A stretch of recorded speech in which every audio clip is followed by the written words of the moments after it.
I request Dr. L.M. Wagmare, Dean Science and Technology, to proceed this. शुरू करें sir. Sir. Good morning to all. I welcome Honorable Vice Chancellor of this university, Dr. Uddhav Bhosle.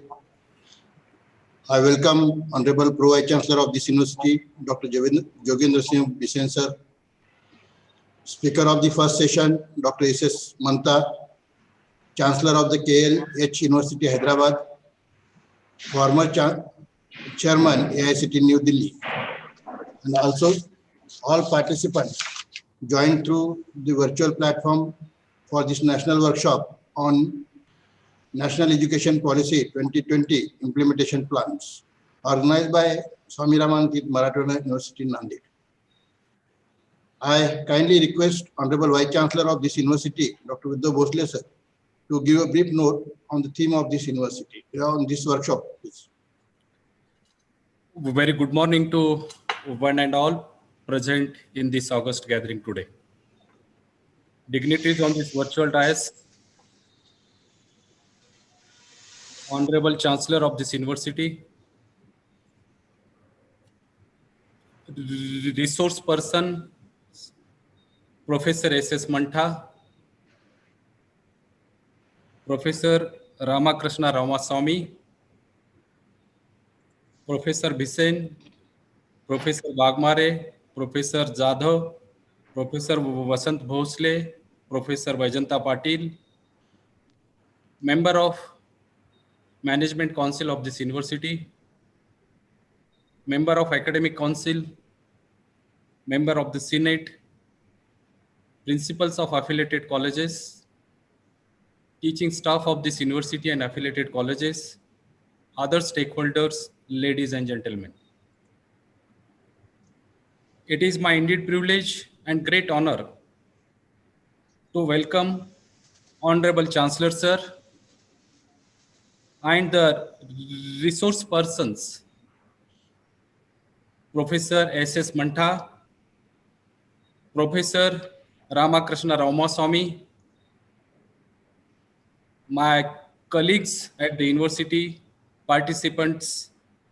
I am very thankful to Honorable Chancellor Sir that he agreed to inaugurate this webinar and deliver a keynote address. As well as I am very thankful to the resource person for accepting their invitation to deliver a talk during national webinar on national education policy and its implementation framework. The National Education Policy 2020 aims at making progressive changes in Indian education system and making India a global superpower. It is a move into 21st century. NEP is a shift from incremental reforms to transformational reforms in education system, and I consider it is a very, very robust policy. The fundamental principles of this policy, according to me, are features, I would say, recognizing, identifying, and fostering the unique capability of each student, the flexibility so that learners have the ability to choose their own learning trajectories and programs, thereby choose their own career path in life according to their talent, strength, and the interest. It has the multiple entry and multiple exit options.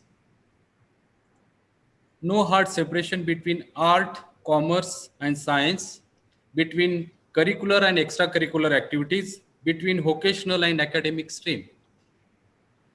This education policy aims to have gross enrollment ratio up to 50% by 2035. Presently, we have a gross enrollment ratio of 25%. Holistic and multidisciplinary education systems.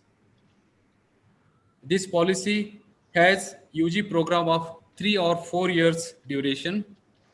As we are aware that in US, this UG program is of 4 years duration. Then integration of UG and PG program of 5 years duration called as integrated or dual degree program presently offered in many IITs in India. Conceptual emphasis on conceptual understanding, creativity, critical thinking, ethics, human and constitutional values, and life skill.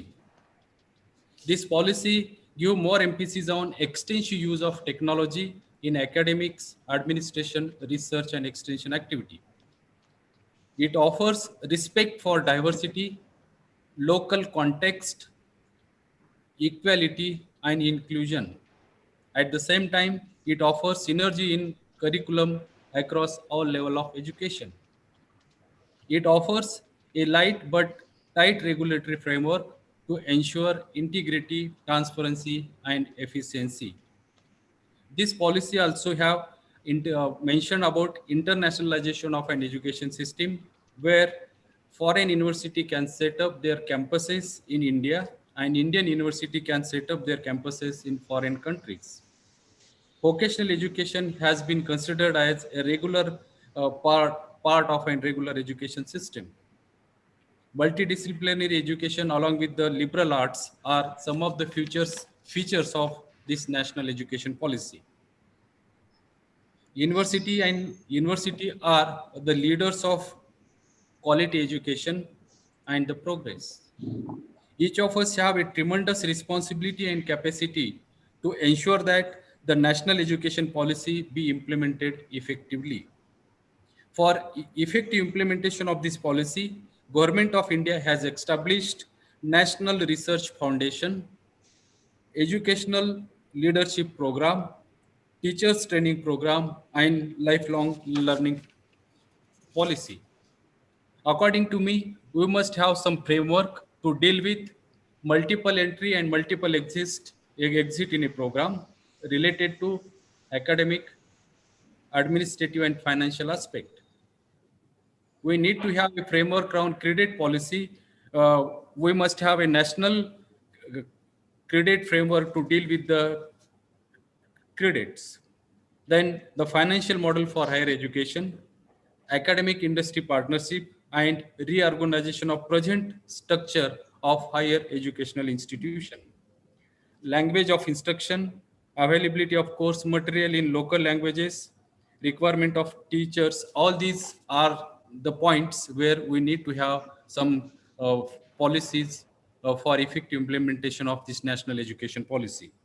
I hope that we should have a detailed deliberations, detailed discussion during this workshop, during this webinar, and we should give some concrete plan for implementation of this national education policy in coming years too. With this, I conclude. Before I conclude, I thank each and everyone for their participation and expect their inputs on implementation plan of National Education Policy 2020. Thank you. Thank you very much.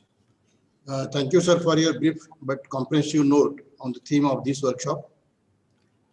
It gives me a pleasure to mention here that the Chancellor of the University, Governor of State of Maharashtra, His Excellency Sri Bhagat Singh Koshyari sir, has given the inaugural message and best wishes for this workshop through a recorded video message.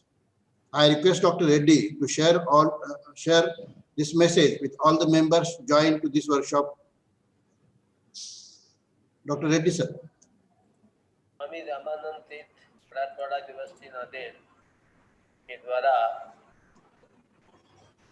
National education policy 2020 implementation plan पर आयोजित webinar में vice chancellor doctor Uddhav Bhosale, former chairman AICTE doctor SS Mantha, अन्य सभी dignitaries, आप सब लोगों को बहुत बधाई देता हूँ कि आज इसके अंदर एक लंबे अंतराल के बाद शिक्षा के ऊपर बहुत विस्तार से एट लेंथ विचार विमर्श हुआ और उस विचार विमर्श के बाद एक क्रीम के रूप में, नवनीत के रूप में ये जो न्यू एजुकेशन पॉलिसी है ये बनी है। और ये एजुकेशन पॉलिसी पहले भी बनती रही है, पर इस बार जितना मंथन हुआ है, जितना माइक्रो लेवल तक इस पर डायलॉग चला है, उस सब के माध्यम से ये एक प्रकार का बहुत ही कॉम्प्रिहेंसिव, बहुत ही समग्र ऐसा एक नया चिंतन, नई शिक्षा नीति पर आया है। इसकी सबसे जो मुझे विशेषता ये लगी कि कक्षा 2 तक एक, कक्षा 5 तक दूसरा, ये तो एक अपनी जगह है, उसकी क्लासेस कहाँ से कहाँ कैसे, परंतु इस सब में मूल रूप से जो आज तक शिक्षा में जिस पर ध्यान नहीं दिया गया, वो कि शिक्षा ये पूर्ण रूप से भारत की तरह से हो, भारत भूमि की तरह से हो, और हमारे भारत के जो संस्कार है उसके अनुरूप हमें ध्यान रखना चाहिए कि भारत में अनेक भाषाएं हैं, भारत में अनेक प्रकार के वेशभूषा है, लेकिन उसकी सबके बावजूद अगर रामेश्वरम में शिव जी की पूजा होते एकदम दक्षिण में, तो एकदम उत्तर कैलाश में भी शिव जी की पूजा होती है। ऐसे अगर एकदम कामाख्या में भगवती की पूजा होती है, तो ऐसे ही इधर पश्चिम में भी भगवती की पूजा होती है, अर्थात माँ देवी की पूजा होती है। ये कुछ ऐसे संस्कार है जो हमारे देश के अंदर हजारों हजारों साल से चले आ रहे हैं, अनेक प्रहार के बाद भी, अनेक प्रहारों के बाद भी, अनेक अटैक्स के बाद भी, और ये सब चीजें जीवित रही हैं। तो ये सब देश को एकता में जोड़ने वाली चीजें हैं। तो ऐसी सारी देश को एकता में जोड़ने वाला जो हमारा इतिहास है, उस इतिहास को फिर से जोड़ करके, और फिर जो नवीनतम, लेटेस्ट जो भी साइंस है, जो भी डिस्कवरीज हैं, जो भी इनोवेशंस हैं, वो सारे को इसमें इनकलकेट किया गया है, इंक्लूड किया गया है। तो इस कारण से ये एक प्रकार की मोस्ट होलिस्टिक, मोस्ट कॉम्प्रिहेंसिव और मोस्ट लेटेस्ट इस प्रकार की ये एक शिक्षा की नई नीति निकली है। मुझे लगता है कि हम जो यूनिवर्सिटीज के लोग हैं, विश्वविद्यालयों के, विद्यापीठ के लोग हैं, हम सब लोग इस एजुकेशन पॉलिसी को लागू करने के लिए संयोग से इस पॉलिसी को केवल 2 साल या 5 साल के लिए नहीं रखा गया है, बहुत दूरदृष्टि रखी गई है, फारसाइटेडनेस इसमें है कि ये कि अगले 15 ईयर्स में कम से कम इसको पूरी तरह से लागू करेंगे। और स्वाभाविक ही जब हम अपनी राष्ट्रीय मूल्यों की बात करते हैं, प्रादेशिक भाषाओं की बात करते हैं, तो स्वाभाविक है कि एकदम जो देश के अंदर क्रेज ऑफ इंग्लिश है, वो क्रेज ऑफ इंग्लिश खत्म करके इंग्लिश को भी महत्व देते हुए, परंतु सारा महत्व इंग्लिश को न दे करके, और हम अपनी लोकल भाषाओं को महत्व दें, ताकि उसके माध्यम से बच्चे और अधिक शिक्षित हो, और अधिक जल्दी पकड़ करके शिक्षा को अच्छा ग्रहण कर सकें। तो उस लिहाज से मैं सोचता हूँ कि हम सब लोगों को ये प्रयास करना चाहिए कि अगले 15-20 वर्षों में ये देश एक बार फिर से यहाँ नालंदा, तक्षशिला जैसे विश्वविद्यालय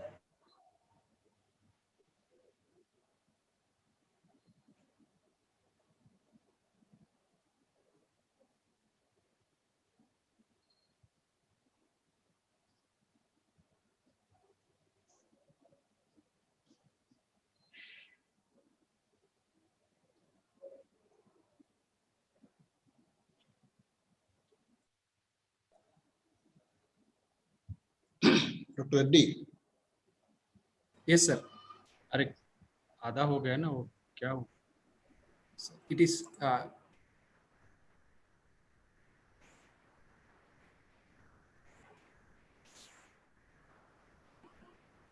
स्वामी रामानंद तीर्थ मराठवाड़ा यूनिवर्सिटी नांदेड़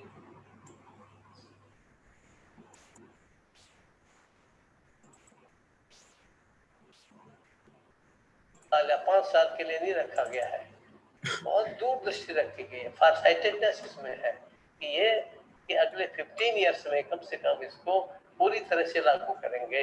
और स्वाभाविक ही जब हम अपनी राष्ट्रीय मूल्यों की बात करते हैं, हम लोकल रीजनल भाषाओं की बात करते हैं, अपनी प्रादेशिक भाषाओं की बात करते हैं, तो स्वाभाविक है कि एकदम जो देश के अंदर क्रेज ऑफ इंग्लिश है, तो क्रेज ऑफ इंग्लिश खत्म करके इंग्लिश को भी महत्व देते हुए, परंतु सारा महत्व इंग्लिश को न दे करके और हम अपनी लोकल भाषाओं को महत्व दें, ताकि उसके माध्यम से बच्चे और अधिक शिक्षित हो और अधिक जल्दी पकड़ करके शिक्षा को अच्छा ग्रहण कर सकें। तो उस लिहाज से मैं सोचता हूँ कि हम सब लोगों को ये प्रयास करना चाहिए कि अगले 15-20 वर्षों में ये देश एक बार फिर से यहाँ नालंदा, तक्षशिला जैसे विश्वविद्यालय और आज के हार्वर्ड या कैम्ब्रिज या ऑक्सफोर्ड जैसे विश्वविद्यालय फिर से इस देश में बन सके। उस दिशा में इस नई नीति के माध्यम से, इस न्यू पॉलिसी के माध्यम से नए दरवाजे खुलेंगे, नए रास्ते खुलेंगे। मेरा पूरा विश्वास है कि हमारे सभी विद्यापीठ, सारे विश्वविद्यालय इस दिशा में काम करेंगे। मेरी बहुत बहुत शुभकामना।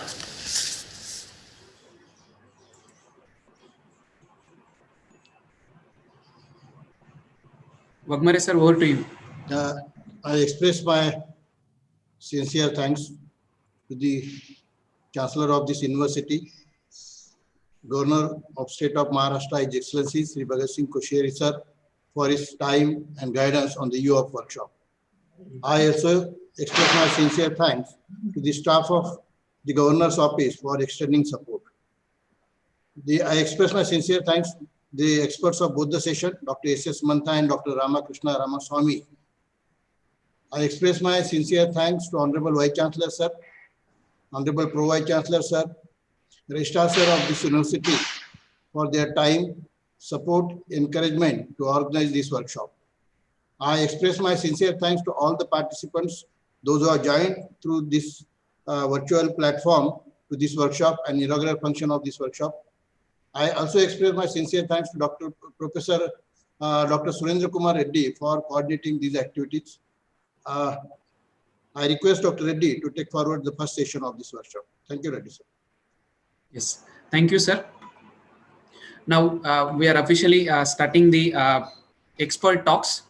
So it's my privilege to introduce today's first eminent speaker, Dr. S.S. Mantha, Chancellor of KL deemed to be University. Currently, he is an Emirate Professor at VJTI Mumbai and Adjunct Professor in the National Institute for Advanced Studies, Bangalore. He is an advisor to Government of Andhra Pradesh and also a member of the Karnataka Skills Development Authority. As we all knew, Dr. S.S. Mantha was the chairman of All India Council for Technical Education during 2012 to 2015. Having joined AICTE in March 2009 as its vice chairman, was quickly elevated as acting chairman in May 2009 within 3 months. He has been at the forefront of making some radical changes for transparency and accountability in the administration. When it comes to his education, he holds a bachelor's degree in mechanical engineering from MS University Baroda, a master's in mechanical engineering from VJTI Mumbai, and a PhD in combustion modeling from University of Mumbai. Dr. S.S. Mantha has been awarded DSc by VTU Karnataka in 2012 and by D.Y. Patil University Maharashtra in 2014. He specializes in robotics, which he taught more than 15 years out of a rich teaching experience of more than 25 years. His research interest in the area also has been him provide expertise to DRDO and BORC projects. He has more than 260 publications in national and international journals and conferences. Under his guidance, 30 PhD students have been awarded. He has 3 books, Object-Oriented Programming in C++, Aerodynamics of Cars, and Experimental Investigation, a synergy of wind tunnel and CFD, and Design and Development of Decelerometer, besides contributing chapters for many books. From small beginnings, he progressed to be the professor and head Department of Mechanical Engineering at VJTI, subsequent to which he was appointed the Pro Vice Chancellor of SNDT Women's University by Government of Maharashtra, which he served for 2 years with distinction. He was the Dean Faculty of Technology, University of Mumbai. Dr. S.S. Mantha has developed the National Vocational Education Qualification Framework, now called National Skills Qualification Framework, NSQF. A complete credit framework for NSQF has also been developed by him and adopted by MHRD, Government of India. He implemented the first e-governance project, automating the workflows for the Department of Higher and Technical Education, Government of Maharashtra. He currently is the IT expert for the Department of IT, Government of Maharashtra, and helping in implementing a very prestigious smart city project in Nagpur. When it comes to awards and honors, Government of Maharashtra conferred the Best Teacher Award for the state in 2002. He is also a fellow of IIIE. He is also the recipient of Infocom CM AI National Telecom Award in 2010 and the HR Nexus, the HRN Network Leadership Award in the field of education in 2010. The e-governance project implemented in AICTE has also won the Silver Edge Award instituted by United Business Media and Information Week and the Good Governance National Technology Award in 2010. He is also a recipient of the 5th National Telecom Award in 2011 for excellence in education through e-governance instituted by CMAI and Star News. Dr. Mantha has also contributed to India's entry to Washington Accord, having participated and proposed several accreditation initiatives of National Board of Accreditation, having been its executive president.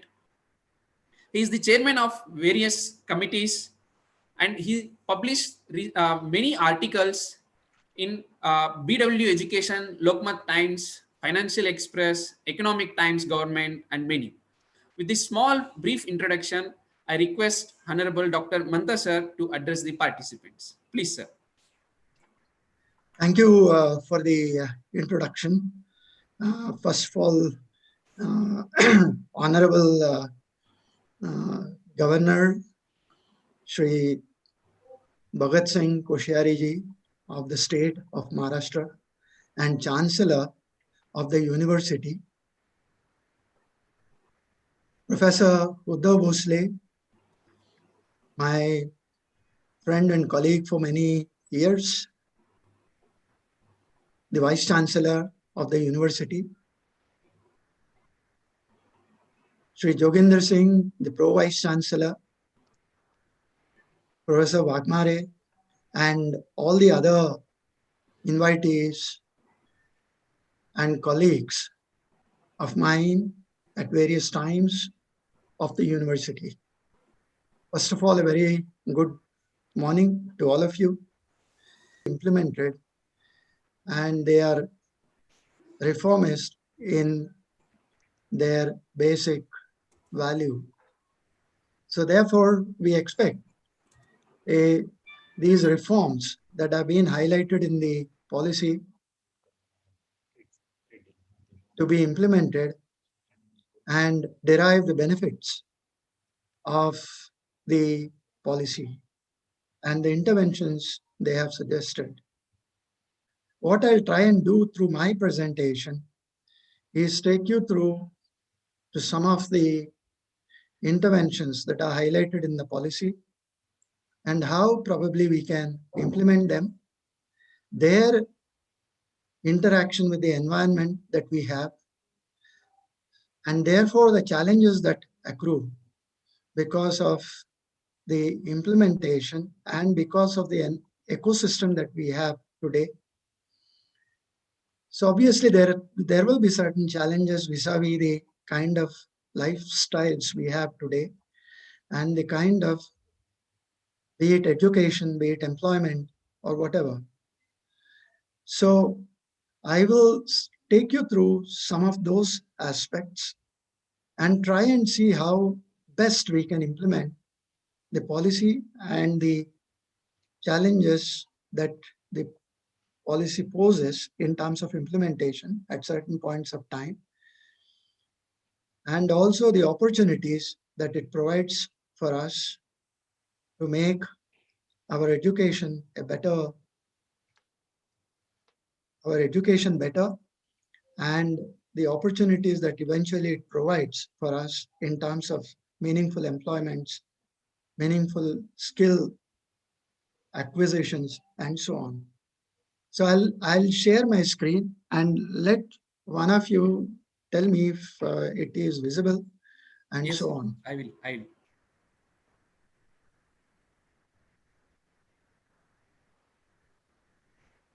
Yes, sir, it is visible now. Yeah, thank you so much. So I'll start the presentation here. Now, the idea is to implement the national education policy and to understand if there are challenges within that space. The spirit of all education, as is captured by the national education policy, is succinctly said in Ano Badra Krutavo Yantu Vishwataha. It means let noble thoughts come to us from every side. And this is the spirit that has been captured within the national education policy. And that comes as a very, very important area. Now, the presentation itself is into various aspects of the policy and the pressures of the ecosystem that we have today. So first we will look at some preamble. What is this policy about? The reality check, what do we have today? The reforms that are spoken about within the school systems, within the schools, the reforms in the higher education space. Having done that, we look at how our world is complex today more than ever before, in the sense that we have a world that has been disrupted by the pandemic today, which has put additional pressures, not only on the university systems, not only on the brick and mortar systems that we have, but also on the faculty, the students, the parents, the society, the employment sectors, and so on. So the world is more complex than ever before. When we look at the intent and the content, the intent is absolutely spot on, very, very good. The content is good, but the implementation can be a challenge, which we will talk about. We should also look at the future of work and how the policy must be molded in terms of the future of work that we are going to have. That's where the implementation part becomes more critical. Since the future of work is changing, the implementation must also be customized to the changing future of work. Our world increasingly is becoming virtual and networked, and therefore some aspects of what is this virtual world that we are living in, or we may be forced to live in, what is the network that we have to create, we will speak about. There's a lot about personalized learning. There are online tools available today. Blended learning is something that will catch on in future and probably stay more than online learning. And therefore, a student gets the opportunity to study at his pace and study what he would want to learn and create his own degrees, diplomas, certifications, and so on. Having said all that, there is a digital divide, which we must acknowledge, and we must address the digital divide. As far as saying that there are a lot of people who have access to digital devices, internet, bandwidth, smart devices, and so on, there are also a lot of people in this country who are devoid of all these facilities, and we must care for them. Therefore, looking into the future, we have universities of the future and a smart university. Like we have smart governance, we have smart cities, we have smart universities. And the national education policy must be looked at from those perspectives. Obviously, there are several policy opportunities in the new world that we will have. The whole policy looks at Atmanirbharta, which the government and our Honorable Prime Minister has spoken about several times. Atmanirbharta in very, very simple terms is Sarvam Paravasham Dukkham. sarvamatmosham sukham, which means everything that is in others' control is painful. We must be good enough to control ourselves, our mind, our thought processes, and so on. Now, if it goes into someone else's hand, then that's very painful. And all that is in self-control is happiness. So therefore, the national education policy also succinctly captures this idea of sarvam paravasham dukkham, sarvam atmavasham sukham. And that is atmanirbharta. Having said that, let's look at some preamble of the national education policy. As we know, it's built on the pillars, foundational pillars of access, equity, quality, and affordability. Access must be accessible to everybody. Equity, it must be equally shared by everybody. Quality must be very good. And affordability, everyone must be able to afford. And of course, the accountability must be there in everything that we do. The policy is aligned to 2030 Agenda of Sustainable Development Goals, SDGs, as we know. And that's one very good point that we must look at. UNICEF has an agenda, United Nations has an agenda of 2030, reaching the Sustainable Development Goals by 2030.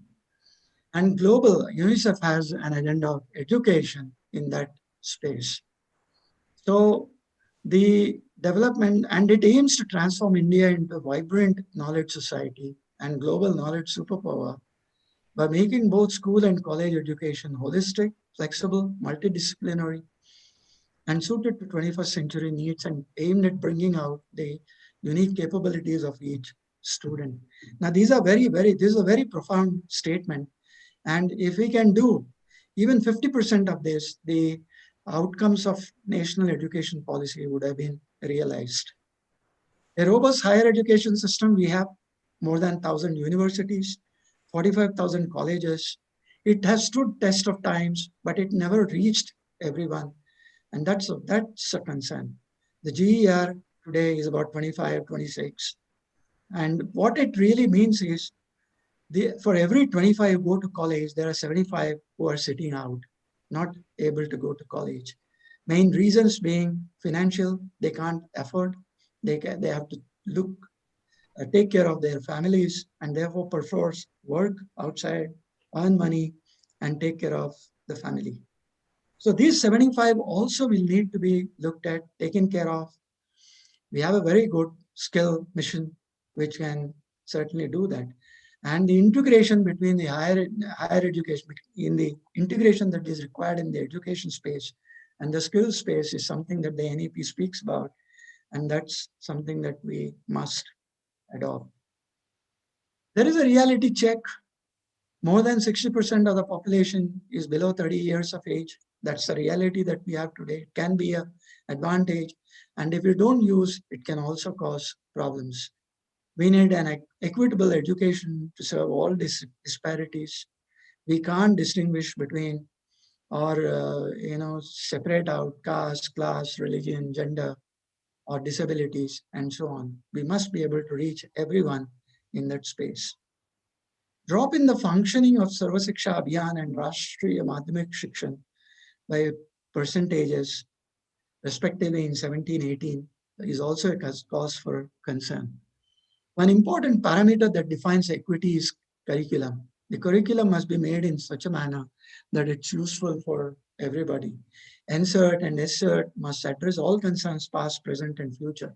And the regulators within the higher education space also must look at this. The universities must play a very active role in defining the curriculum that is future ready and can provide employment to everyone concerned.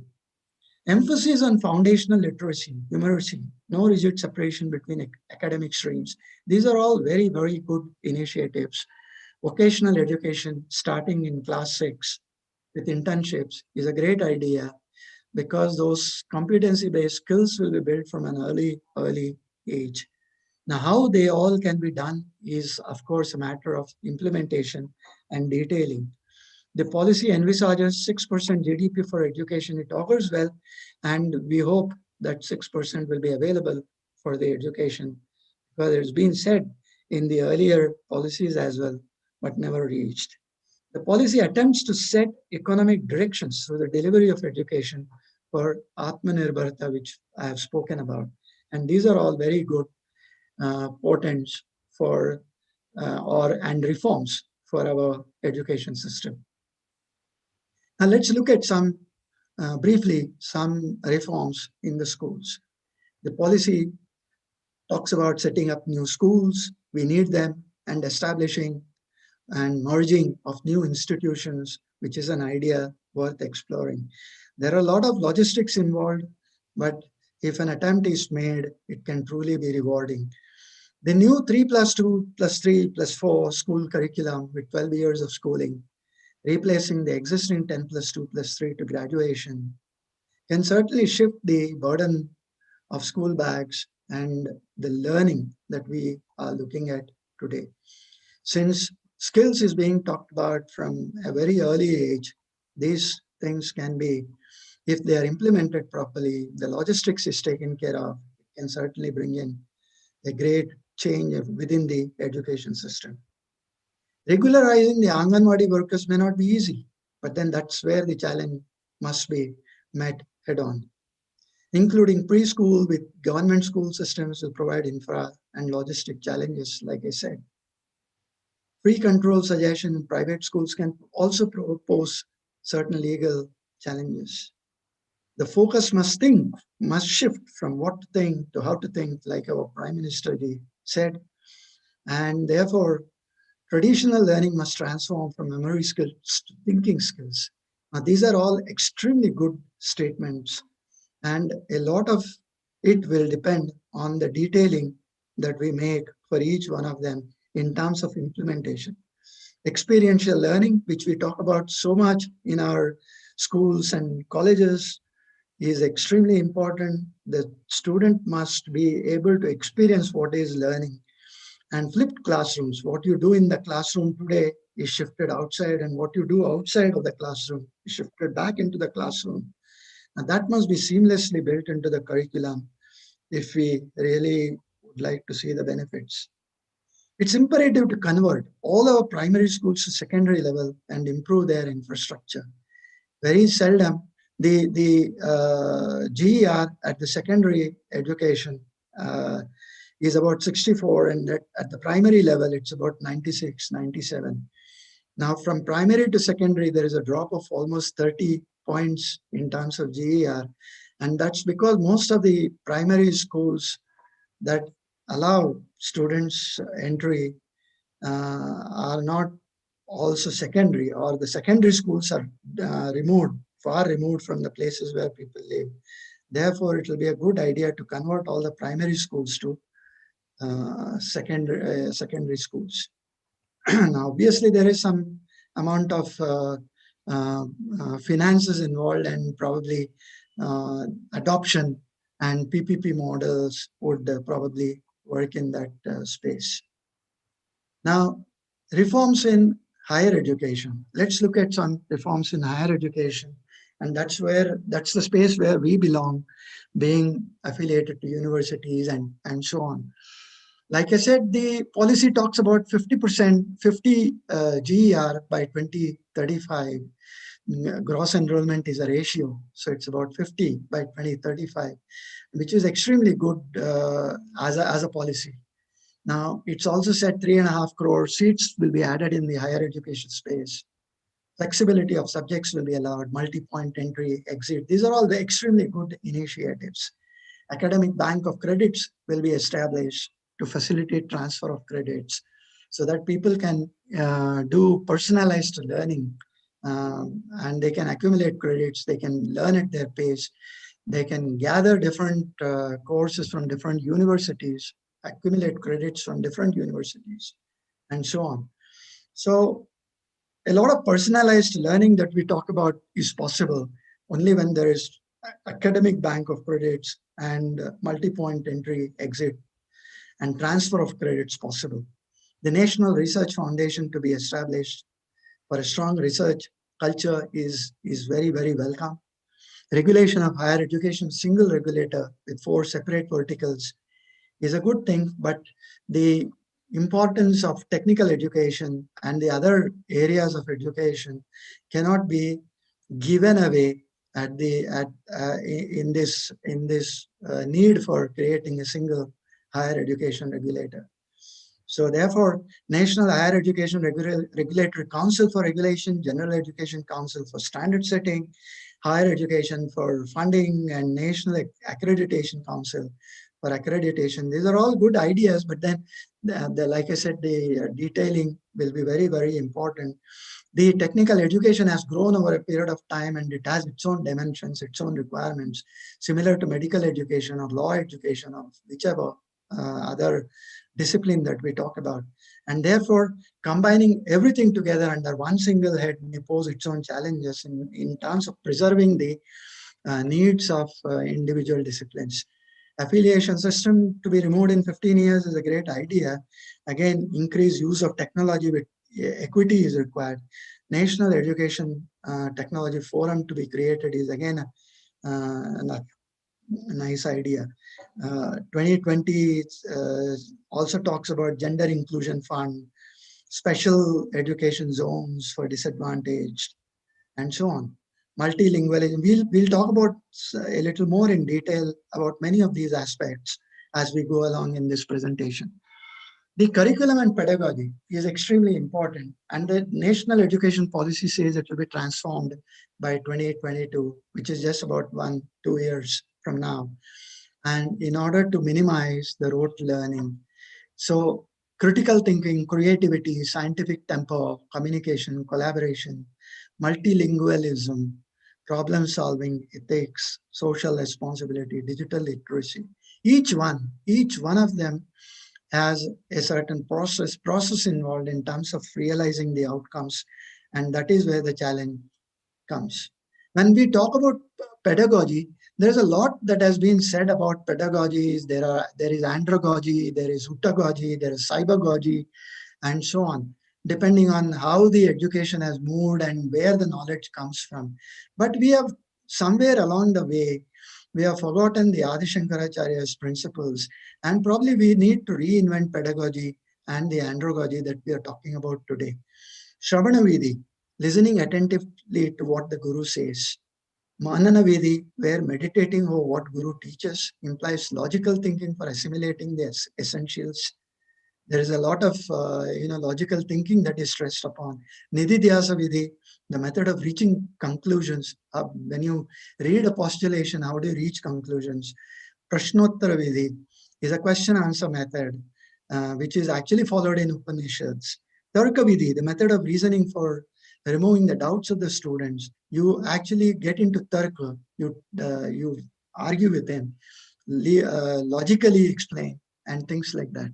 Vyakhya Vidhi is exposition, tika, or commentary or annotation used as a method of teaching the students.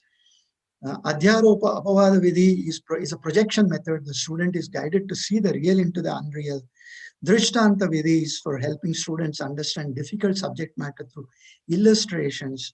And Upadesha Vidhi is a kind of lecture method that we follow currently in our classrooms. Unfortunately, what has happened is, except for Shravana Vidhi, listening attentively to what the Guru says, and Upadesha Vidhi, the lecture method that we follow in the classroom, everything else is forgotten. So probably we need to revisit these methods in order to realize the importance of the provisions that are made within the national education policy. This slide shows the skills that were required in 2015 and the skills that are required in 2020. This is a creation of the KPMG report, which map the skills that are required. And it is very interesting to note that these skills that are required in 2020 are also the skills that are being talked about within the national education policy. Now, like I said, the world is becoming more complex than ever before, and we must understand the importance of this and try and map the requirements of NEP if we want to realize the outcomes that the NEP talks about. Now, there are increasingly shorter product and idea life cycles. The shelf life is very, very small. There are good ideas, they have to be implemented. And if you wait, the gestation would probably kill them. Reduce barriers to entry. Now, this is again very, very important to understand, because like the employment space, the education space also is changing. And if you have read a recent report of the Google certification courses, where they're saying 6-month courses of Google certifications will help in getting an employment. And they openly say that you don't need a diploma, you don't need a degree, and so on. So the barriers are being disrupted. Reduce rewards to innovation. And you need higher level of innovations today. Less tricky brands, harder and more complex problems we are faced. The pandemic has shown that we have very, very complex problems. Endless data and information, but it's not getting converted to knowledge, and too many distractions. This is the complex world that we have before us. So education in the future, we have what will our schools be like? Where will learning occur? What will be the role of teachers? What technology will be used? This is the education in the future. And education for the future is what must we be doing today to ensure that our students are equipped with the school skills that are required and the knowledge that is required to function in the world of future. Let's look at one more slide. The essential skill map slide for digital transformation. I have mapped for engineering, for data science, for product, for finance, for marketing, for managers. There are business skills, there are technical skills, and there are data skills.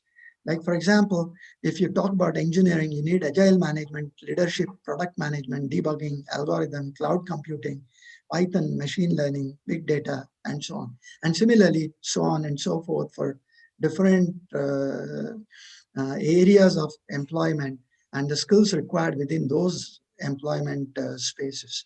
Now, why this is important is because the entire NEP talks about building skills for future and so on. Now, future jobs will obviously require new skills, and the green tech, the data, AI, engineering, sales, product development, people, culture, care economy. These are the healthcare economy. These are the areas where we have future job requirements. Now, unfortunately, what is happening is post-COVID-19, the low-skilled jobs are the hardest hit. And therefore, it's very, very necessary that we acquire higher order skills and keep, upskilling, reskilling, which our Prime Minister also spoke about several times. And that is what is required. The traditional pyramid-like structure of employment is being disrupted. The base was large in the earlier days. Now the base is compressing, and the whole pyramid is becoming like a pipe-like structure, where the numbers required even at the bottom level are very few, but the skills that are required at that level also is very, very high. Now, looking at the intent and the content, the NEP aims to transform the intent and content of the education sector. Nothing to follow the intent. The content needs implementation. That can be a challenge. Challenges have intrinsic opportunities, and therefore learning how corporations have unlocked themselves gives us some insight into how we can implement NEP. Most of the companies, if you remember, they have matched their structures to their strategies in the modern business history. 19th century was mass production by centralizing key functions like operations, sales, finance, and so on. Later on, moving into the 20th century, we looked at diversified, distributed working and customer resource manufacturing and things like that. So customer resource operations and so on. Corporations such as General Motors and DuPont created business units structured around products and geographic markets. The smaller business units sacrifice turnovers of flexibility and adaptability. Therefore, our universities also must look at changing curriculum in those kind of aspects. Now, there is a quest. what is the quest that we have in terms of the NEP that we have to implement? The quest is obviously quality education. And quality education is knowledge, deductive and experiential. So deductive knowledge must be there and experiential knowledge must be there. The logic makes a very important entry here. Deductive knowledge is gained through learning and discrimination. We should be able to teach students to discriminate, to find out the differences and so on. And the experiential knowledge is gained on the job by actually doing with the hands and so on. Obviously, the concerns include cost. At what cost will all this happen? Workforce development, competency-based education, accreditation, assessment, quality assurance. Quality assurance is something that I would want to stress here. It's extremely important. Probably the world over, the accreditation process is also undergoing a change, and it probably will not be the kind of accreditation that we are talking about today, but it will move into quality assurance, which means that if I give certain program outcomes, if I give certain course outcomes, I also must be able to prove that I have delivered those outcomes. Now, therefore, quality assurance has inbuilt guarantee into itself. And if the course outcomes or the program outcomes after having been written are not delivered, then the students can actually sue the institutions and ask for compensations. And this is not something that is being talked as a futuristic idea, but it has already happened in US, in Colorado, where 3 universities have been sued for similar reasons. A teacher-student in a classroom is still the best form of teaching learning, but then can we afford to do that? So we have to see how these things are changing because of the pandemic and also in the changing environment that we have. Technology is really the driver. In the entire NEP, technology seems to be the driving motive force. So teaching learning models must emerge in education as well. Like we have seen in the industry, the DuPont or the General Motors, how they have adapted, we also must look for similar systems in education. Now, how does the NEP help? Centralized by function versus relatively decentralized by courses and region will prove durable for a long time. And that's the way to go to implement NEP. Centralized by function, but decentralized by courses.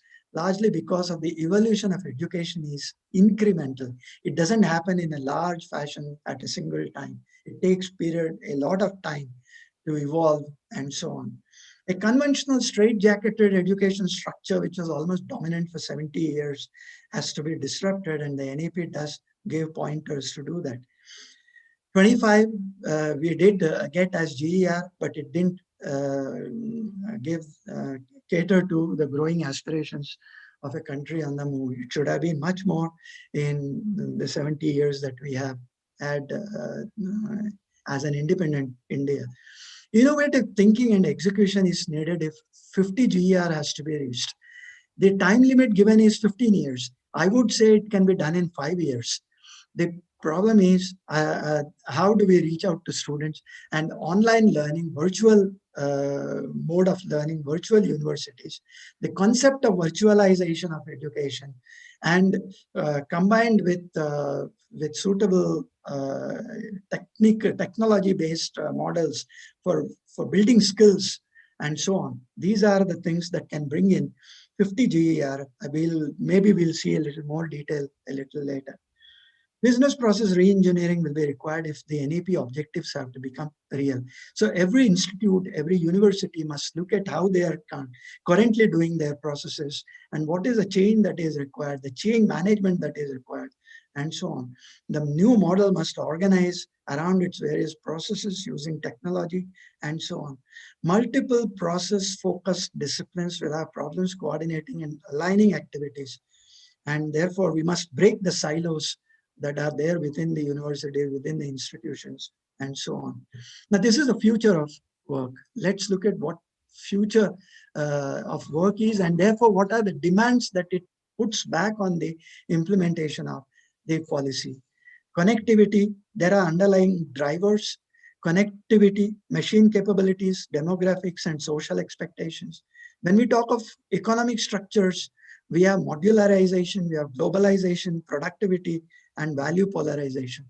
There is also going to be a labor displacement from, because we have to now talk about remote work. We are already talking about it, work from home, work from places which are not very conducive to do that. So we also talk about telepresence, collaboration, virtual worlds, even machine operation can be done in a remote fashion, and so on. Work marketplaces, crowdsourcing, worker replacement are all labor-related issues. And the emerging landscape will have economy of individuals, polarization of work, high-performance organizations, and education. So therefore, the future of work will actually decide how the NEP moves in times to come. The NEP also talks about autonomy. Now, is it good? Probably yes. Empowerment of higher education institutions through autonomy is a great idea. It has been experimented. The experience is there for us, but not every place where autonomy has been given has really performed. We need to understand what the problems were and then work towards removing them. Today, the institutions have to work under a multitude of regulations and regulators and have no autonomy, practically not. Autonomy is managerial, it's financial, it's technical, it's administrative, and so on. So all the facets of autonomy must be available.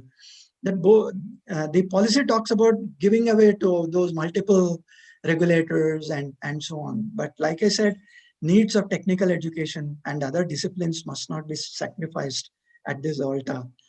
Autonomy to decide the admission procedure, fee structure, curriculum, these are good, but they cannot be seen as promoting commercialization. So therefore, the specific care must be taken in that space. The other challenge that we'll likely face is we have 45,000 colleges in the country. How many can be autonomous and how soon? And what kind of funding will be required in order to manage such a large system? Is it possible to really have 45,000 institutions, or is it necessary to get into the space of mergers and acquisitions, bringing in colleges together, bringing them together, collaborating, and so on? So a lot of new ideas will have to emerge. Our colleges are very small, our universities are very small, and they cannot be financially viable any way you look at it. And therefore, universities should come together, collaborate, become one in a virtual world, in a virtual space. Maybe physically they are different entities, and so on. But all said and done, if the vice chancellor is a towering personality and a leader par excellence, he creates his own space and leads from the front, and then autonomy always works, always succeeds. But now like I said, we have a virtual and networked world. We've been hearing about virtual networking and so on. We need Velcro institutions in spirit. What is a Velcro institution? They must be capable of being pulled apart and reassembled in new ways to respond to the changing opportunities.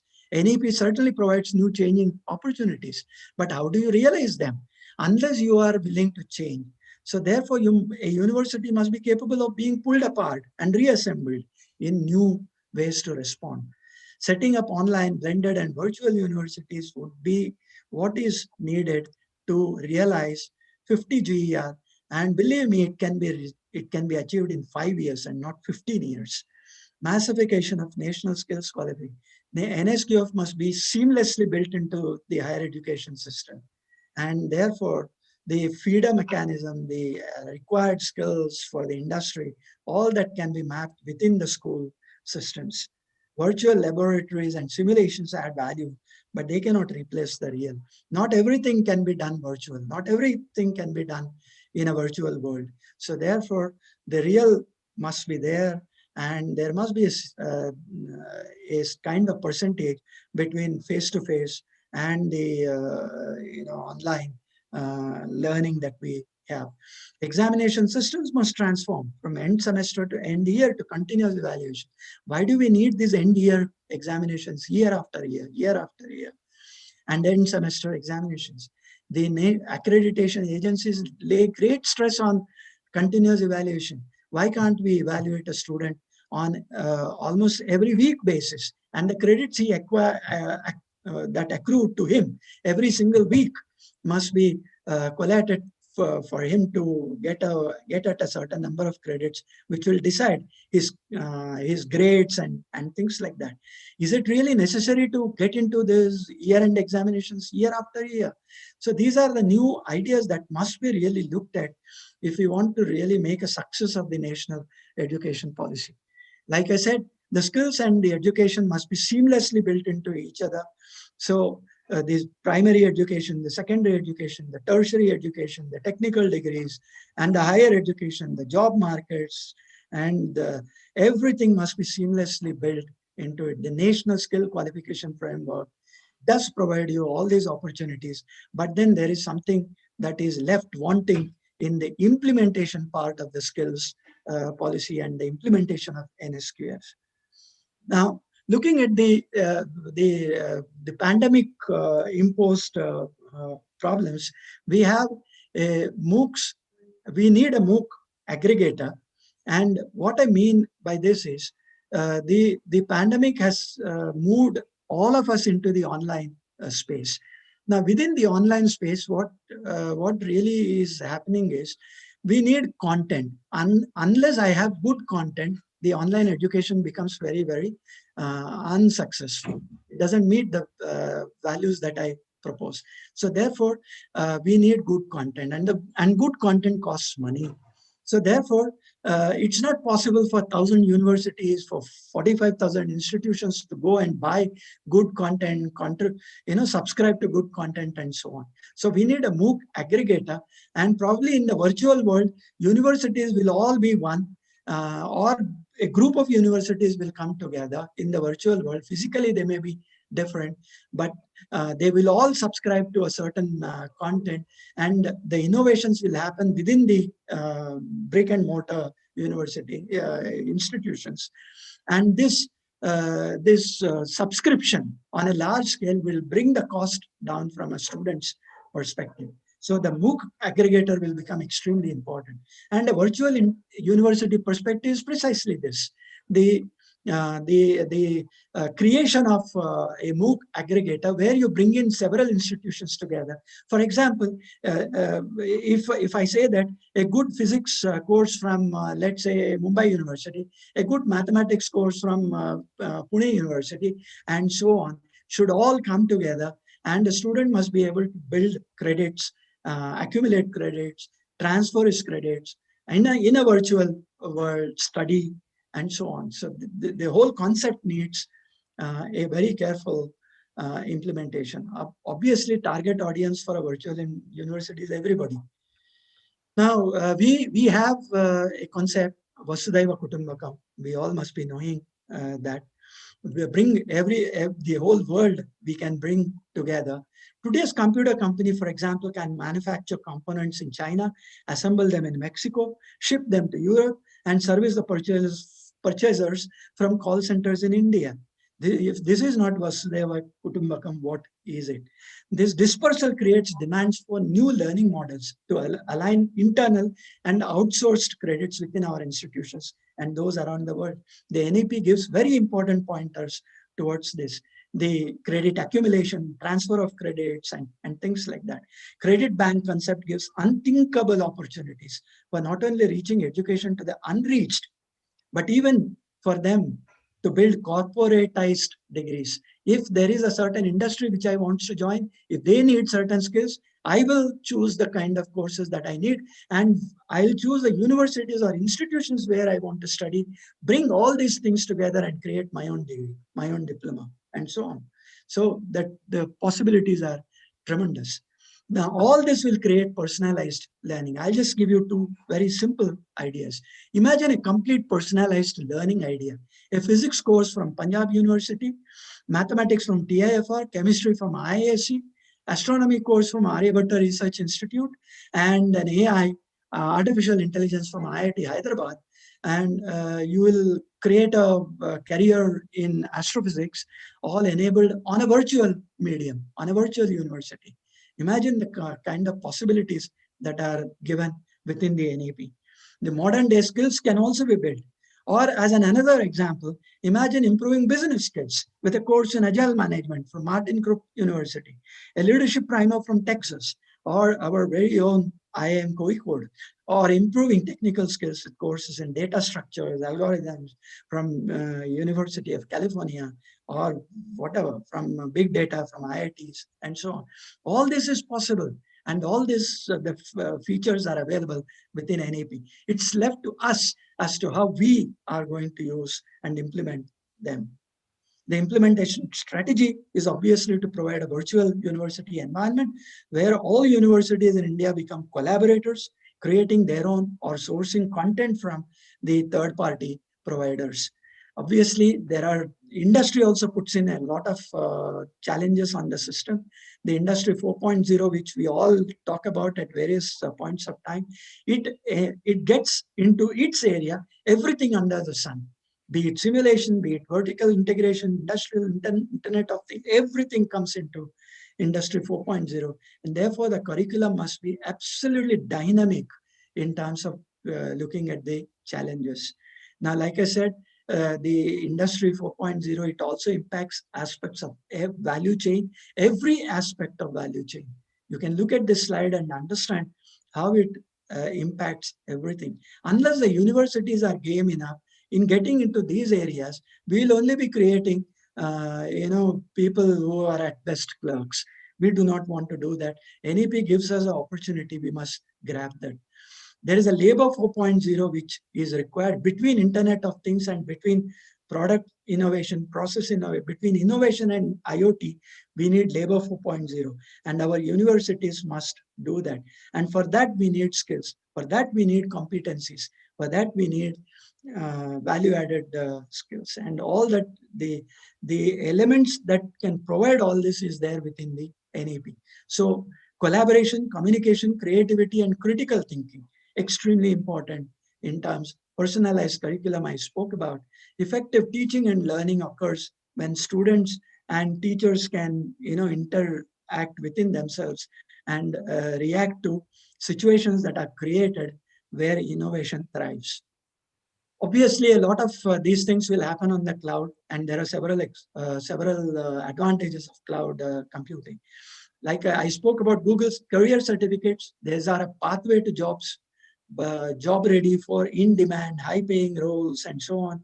And Google says that you really don't need a degree or a diploma. It shows the intent of the future. In the future, the skills will be valued, the competencies will be valued more than your certifications. So therefore, unless the certifications are linked to the skills that you have, your ideas may not really be fruitful.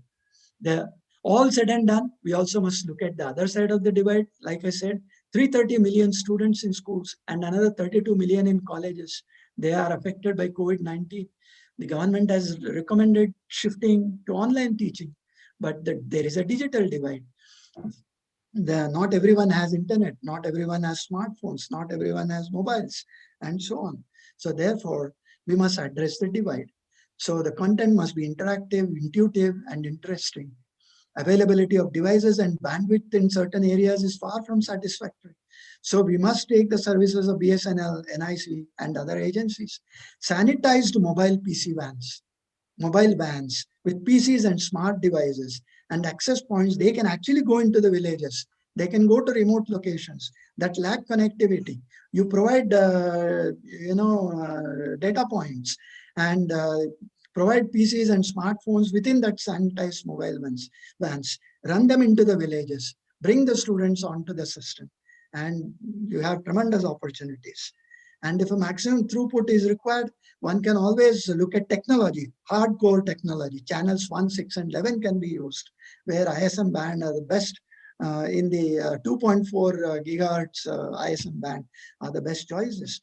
Even DTH channels, which the government has spoken about, can reach the villages. We must use all these facilities. Above all, whether a village has mobile phones or internet bandwidth, or what kind of speeds they have is a different question. But they all have cable TVs. They all have cable TV network. Why not provide that for reaching out education into the villages. Then the requirements of NEP can be really achieved. So we must declutter the higher education. There are very many suggestions. There are complex nomenclature will be removed, deemed to be university, affiliating university, university, unitary university, things like that. The one major disconnect I see is the disconnect between research and our universities. Hardly any research translates into products. So the NEP's recommendation of a new authority, NRF, is a good idea, but we already have HEFA, which also has similar functions. So the overlapping problems could be always removed to get at the basics. Now, our universities must transform in the new world into universities which also have the extension, research extension centers of the industries on their campus. They must be modeled on the Max Planck of our basic research and Fraunhofer Gesellschaft institutions for applied research, where a lot of supply chains can be created around subsystems, and you create an ecosystem for Startup India and Make in India initiatives. So the future universities must be places which coexist with the industry and become large multi-product, multi-process, multifunctional businesses. No longer the stress must be only on publishing papers. It must be on productization. And if an entire institution or a group of institutions, group of universities can look at producing a product and break the product into subsystems and create a supply chain around each subsystem, then you actually realize the Startup and Make in India initiatives and their goals and connect it with the dots that are provided within the NEP. Now, universities of future, obviously, they will need a different business model. They will need cooperative structures, new examination systems, no fixed degree programs, accelerations. Teaching concepts will have to change. Teaching infrastructures will have to change. Massive versus personalized learning must happen. Now, finally, I have what is called a smart university. We ultimately, all the universities will have to move to smart university concept. So there is a large of e-learning that is already happening. The pandemic has pushed everyone into e-learning, which also requires always on connectivity. Then we need advanced cyber security because we are moving on to cyber space. We need cyber security, and they must be data driven, and safe environment must be created.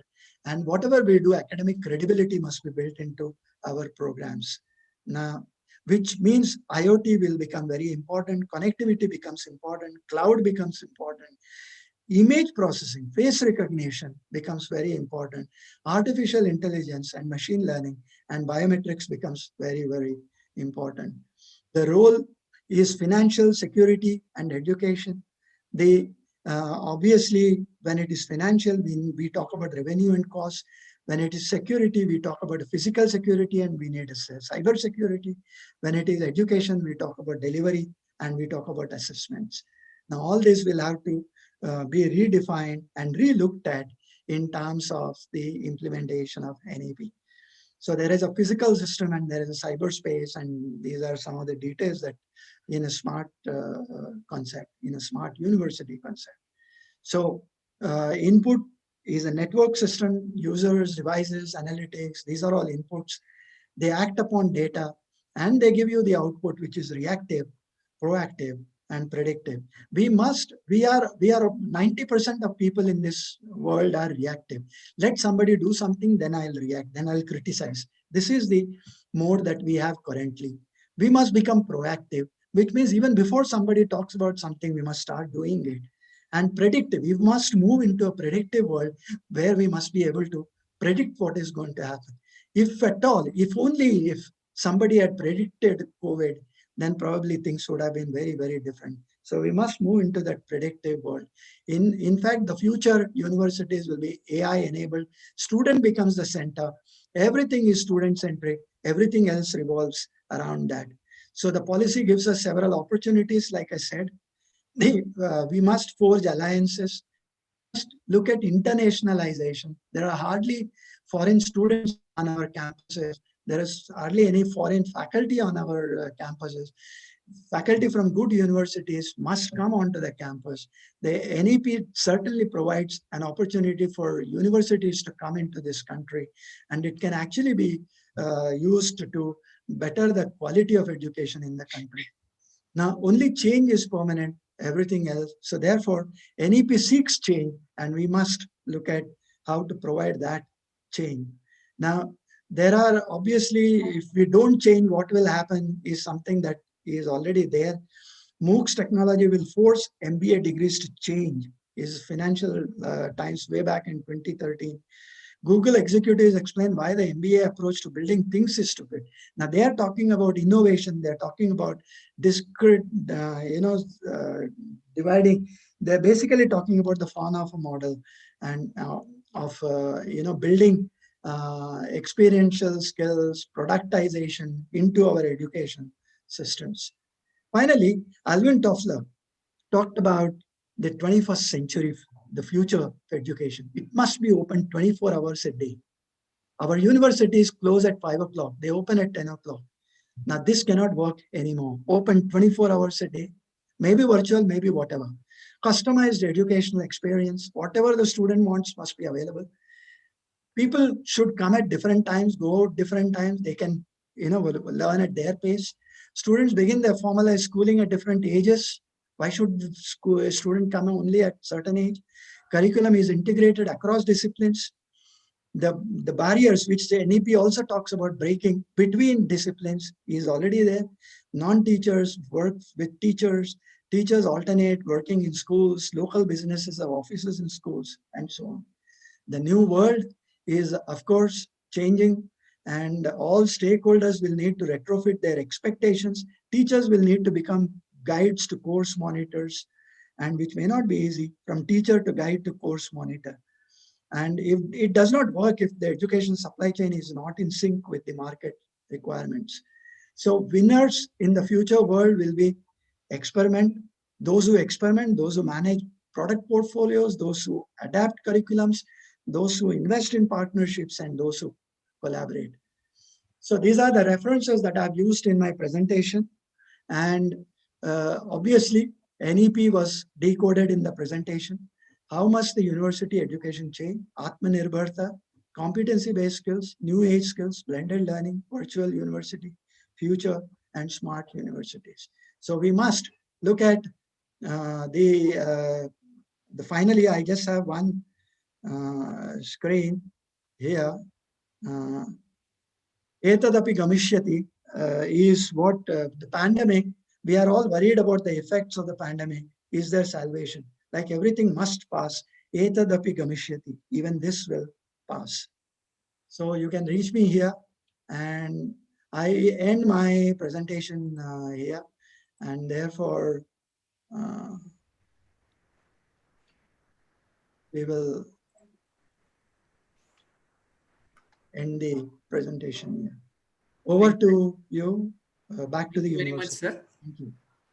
Yes, it's a very nice, in detailed discussion, explanation on NUP.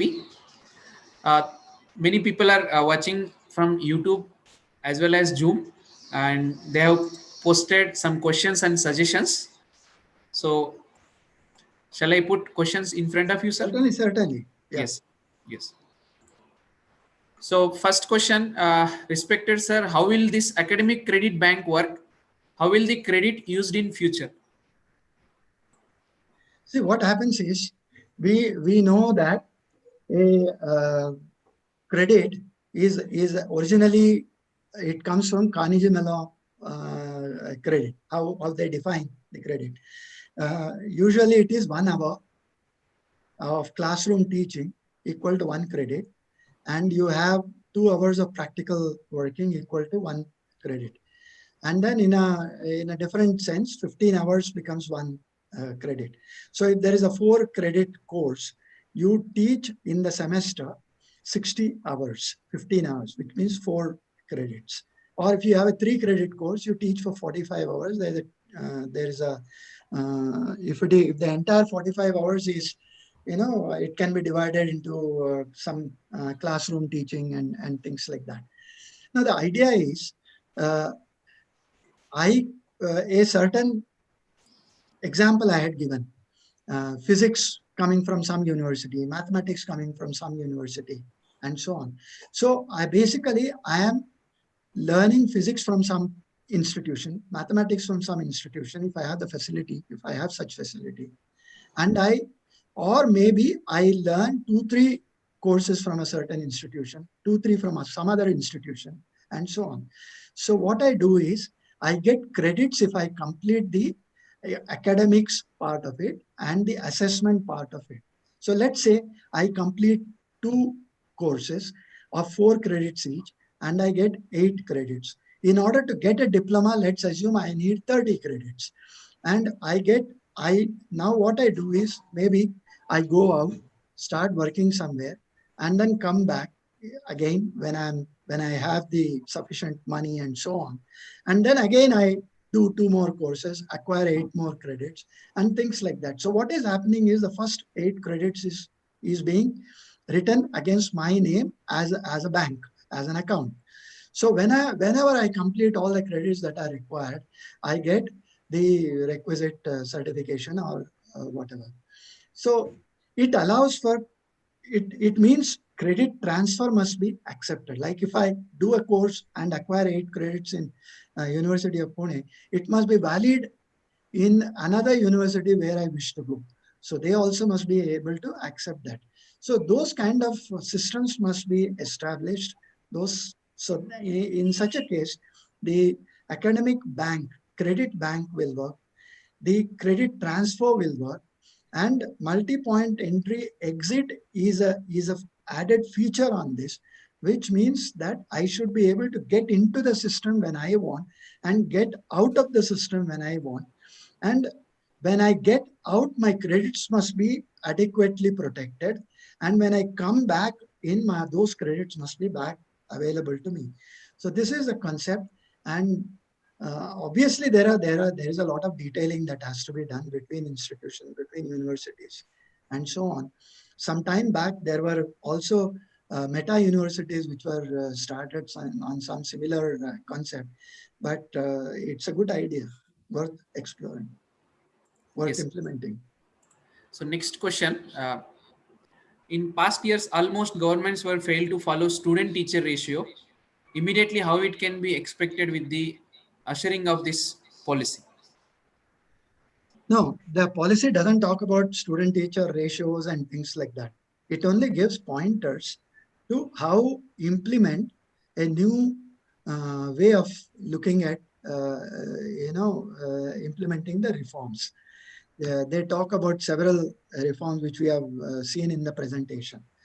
So the point is, the policy is definitely not going to reduce the teacher requirement or things like that, if that is what is being meant.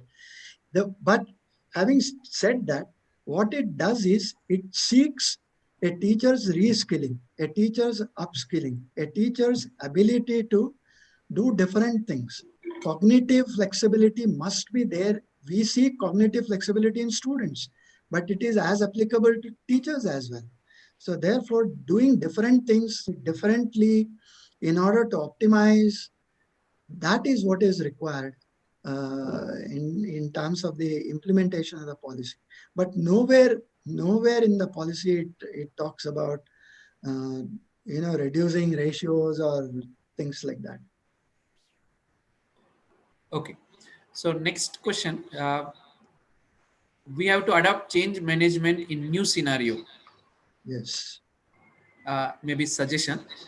So next question. Yes. First of all, this is a classic case of software engineering. We look at how software is developed. When you want to implement e-governance in a government department, or let's say in a university, you look at certain manual processes that are happening, certain processes which are happening in a certain fashion in the department. Is governance, e-governance, going to replace the manual processes as it is, only done in terms of in a electronic format. Is e-governance that? I mean, surely that is not e-governance. What is required is the policies which are being practiced in the departments must be looked at holistically and looked at removing the redundancies, improving the processes, and so on. All that calls for a business process re-engineering. You have to look at the process that you are undertaking today and look at how to improve that process. So the change management will always call for understanding the current processes and how to get into a space where I can modify those processes. In that scheme of things, all the stakeholders will have a certain role, and that role may also have to be redefined. So some roles may remain the same, some roles may have to change, and so on. Effectively, the change management will become successful. Otherwise, we only will be translating the manual processes into some format, and that is not going to increase efficiency. Only thing is it's going to add to more problems in implementation. Yes. So there is a question by Ambadas Kamble. What will be the changes or extension in the Right to Education Act 2009? Oh, first of all, we will have to really map the requirements of the right to education and the schools education, that the reforms in school education that the NEP talks about. I don't think there is any problem of meeting the two requirements, and both can certainly be worked out. The right to education gives you a guarantee that education must be there up to a certain point of time in a student's life. And the same thing NEP also talks about in terms of reforms. So why should there be any conflict? Okay. So it next can be seamlessly built into the NEP process. Yes. The execution of the policy will be as it is planned or flexible. Someone is asking. I don't know what you really mean by that. The policy will always have to be mapped to the logistics. What you have as a policy on paper, unless it's translated into something that is doable through a set of points, or what we call as developing an algorithm. If I write a process, I write a policy, and then that policy in terms of implementation will have to be decoded in terms of certain steps. Now, once that is done, I don't think there is any problem in doing that. Every policy can be done. Only thing is you also have to look at the boundary conditions that exist probably depending on the institute, depending on the state in which it is there, depending on the demographics that surrounds the institution, and so on. Yes. Whether entire education system of the country will go under the control of central government or state governments will have any role? No. I see. We are all responsible for the Constitution. Education is in the concurrent list. Certain activities are there explicitly defined from a central government's perspective. Some are within the state domain, and the policy will, while implementation, it will be seen that there is no conflict. Why should anybody start with the premise that there will be a conflict? I mean, we should rather see to it that if at all there is a conflict, how we could possibly address that and realize the goals of the larger goals of the NEP. Yes. Then how will create coordination between school education and higher education? By Vajanta Patil, madam. No, see, the school, there is obviously a link between what we do within the schools and by the time a student reaches the higher education stage. Certain basics, certain fundamentals, certain morals, certain ethics, all these are part and parcel of the school education and beyond. Now, there are, in terms of progression, obviously there are several routes available which a student can use. Go into science stream, art stream, commerce stream, engineering, medicine, law. All those issues are possible. But one link that misses today is the competency-based skills, which we can build if we really implement the NEP in letter and spirit. The skills must be institutionalized. What I mean by that is the skill education must become a part of school education. In fact, when NSQF began earlier in the form of NVEQF, we tried it in West Bengal and we also tried out in Haryana. And it worked very well for up to level 4, beyond which we were not there in the picture anymore. Now, the point is, if out of the total credits that are to be learned, for example, in the 9th standard, a certain percentage, which progressively increases as we go into higher levels, must be devoted to skills, and rest of it must be education. So what we are doing is seamlessly building skills and education as the student progresses into higher levels. This is what the German system follows. And we all know that the German education system builds very good skills within their education system. So therefore, building skills as a part of school education, which is very, very possible. For example, if you, even in terms of GER, it has maximum multiplying effect. I'll just take 2 minutes on this. Now, in a school, for example, whether it's government or private or whatever, if you add one more division and run NSQF in that division, don't disturb what you already have in the school. Don't try and convert that division into some skills division and things like that.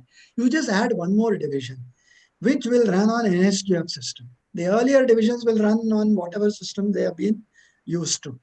This new division will have, let's say, 50 students, and they will run in every class from 9th standard or 8th standard or whatever, some amount of hands-on skills in some sector and some amount of education. And as they progress into higher levels, they will have more of skills and maybe a little of less of education. As they move forward, they are consciously become experts in a certain sector with skills, and they also have a bridge of education so that they can move into other avenues if they so wish. By doing this, what you are trying to do is, even if you choose 2,000 schools in the entire state. In fact, you can probably choose much more than that. And 2,000 schools into 50 students of one single division, you see how many more students you are getting back into the system. And that has a cascading effect on the entire education system. So the spirit of NSQF also must be followed while implementing NEP. Yes. So how can we make the students of teacher education institutions more skillful during this pandemic, as school exposure and internship is not possible in present situation? No, there are several home assignments that can certainly be done, and the exposure can always happen with the specific identified industries, depending on what discipline within the teacher education people are pursuing. And the assignments and the home assignments is what I'm talking about. And the industry-based assignments which are given, they actually make the difference between acquiring certain experiential skills and or not acquiring that. So therefore, teacher education must be, see the current, if you look at any good content, online content, you will see it's built of, first of all, very small modules. They are hardly 15, 20 minutes, not more than that. And then they build videos into it. They have unit-based education. A small concept is taken and a video is built around that. And then the study progresses. There is a video, there is a personal chat possible between the person who is delivering the lecture, between the teacher and the student, and so on. Now, all these methods, if good content is used, which has provision of using models and all those,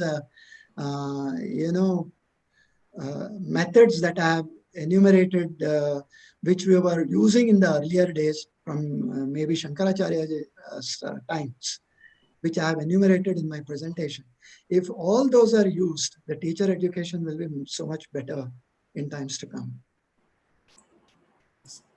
Thank you very much, sir, for Thank you. nice discussions.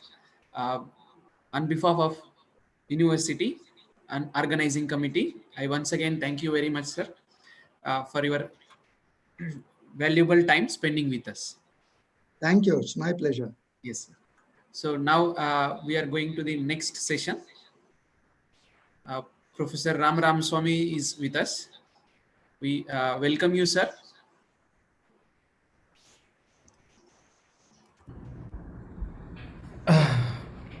Hello, Dr. Reddy, and hello, Dr. Mantha.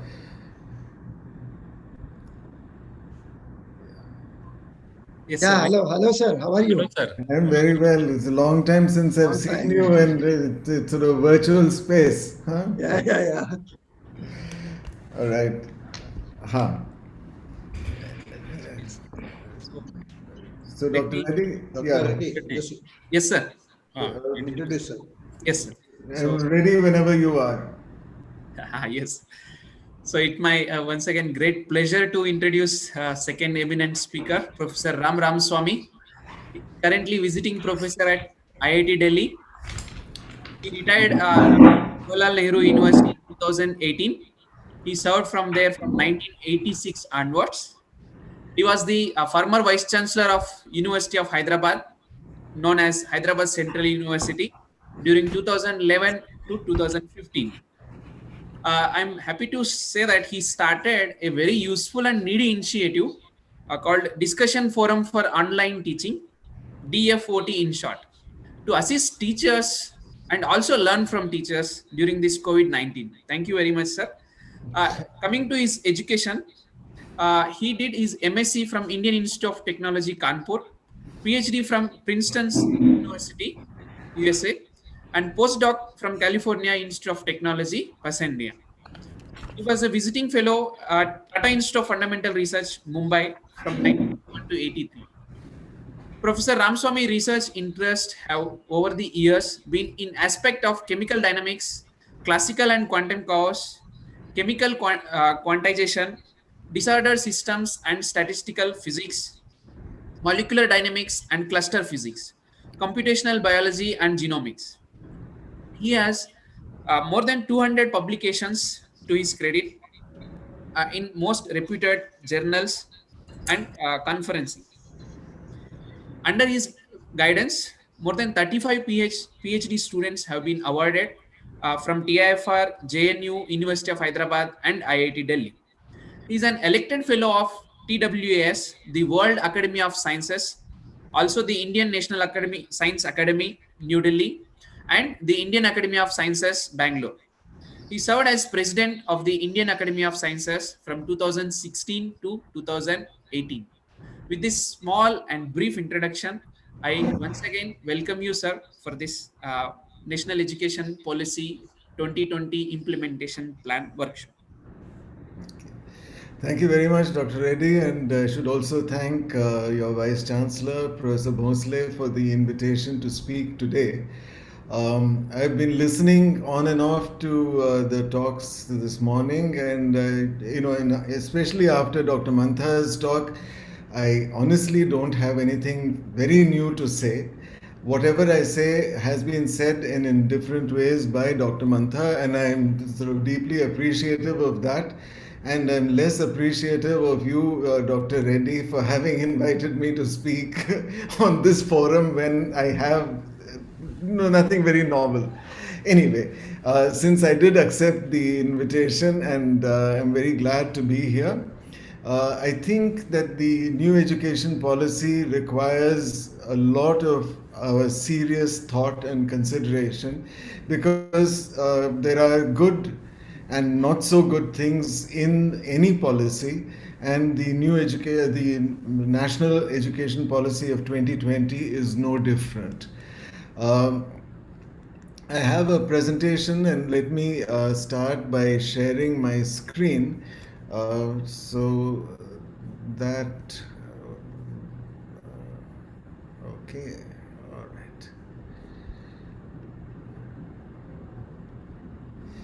right. Okay, so Dr. Reddy, please just let me know that the screen is visible Yes, properly. yes, sir. Yes, sir. It is Yeah. visible. Okay, fine. All right. So, what I've tried to do today in today's presentation, and you will see a lot of repetition with Dr. Mantha's points, is that there are opportunities and challenges for us that the NEP 2020 has put forward. Just let me again, since I have made the presentation, I will tell you in the sequence in which I've been thinking about some of these things. The NEP 2020 comes about 30 years after the previous education policy, which came about in the Congress government in 1986. It's almost 60 years after the Kothari Commission, which has been somehow the most important of our various education commissions. And it's about 70 years after the Radhakrishnan Commission, which came shortly after independence. Now, given the timescale on which the international and national scenes keep changing, we have to revisit education policies every couple of decades. It's a good thing for us to do so. But at the same time, some things don't change that much. A matter which will come again in one way or the other is that the spending that we have been doing as a country on education has not been adequate. Kothari Commission said, please put 6% of the GDP every year towards education. This has actually not happened, and even now, with every passing year, the government expenditure on education declines, and today it's something between 3 and 4%. I have one worry, and that is that I'm just trying to get some of these images off my screen. Right. So my concern is that linking the spending on education to GDP seems logical, because unless you have money, you can't spend a certain proportion of it. But to put relative priority on education instead of saying that this is an absolute priority, I think that this is a little bit of the priorities are confused. Why I say that the relative priority is it's 6% or 3% or 4% or what have you. The amount of money keeps decreasing depending on how the GDP changes.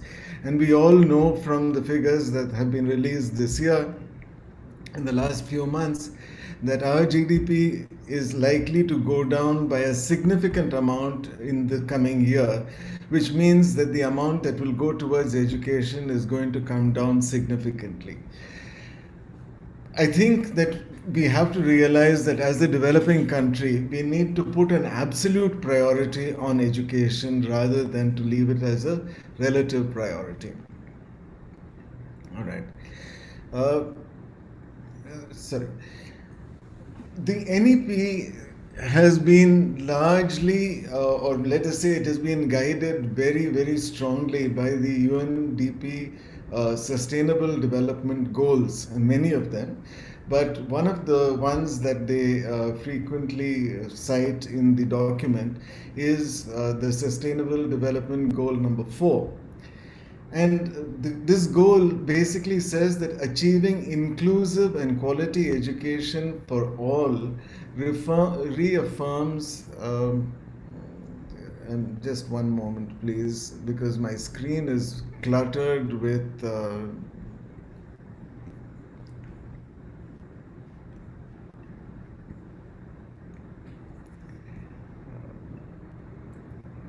Excuse me, just one moment while I play around with. Okay. All right. So, achieving inclusive and quality education for all affirms the belief that education is one of the most powerful and proven vehicles for sustainable development. As I will say later on, it's also in our country at least been one of the vehicles for social mobility and for reducing inequalities in our in the country. This goal ensures that all girls and boys complete free primary and secondary schooling by 2030. It also aims to provide equal access to affordable vocational training to eliminate gender and wealth disparities and achieve universal access to quality higher education. This is a very, very laudable goal and is a central theme in this national education policy of 2020. Now, what I did was to take the entire text of the of this NEP and create a word cloud. What are the words that keep appearing over and over again in the document? Which are the words that appear a lot, which appear less frequently, and so on? And as all of you can see, speaking as a teacher to other teachers, teachers is one of the most widely used words. Children is another one. Policy is another one.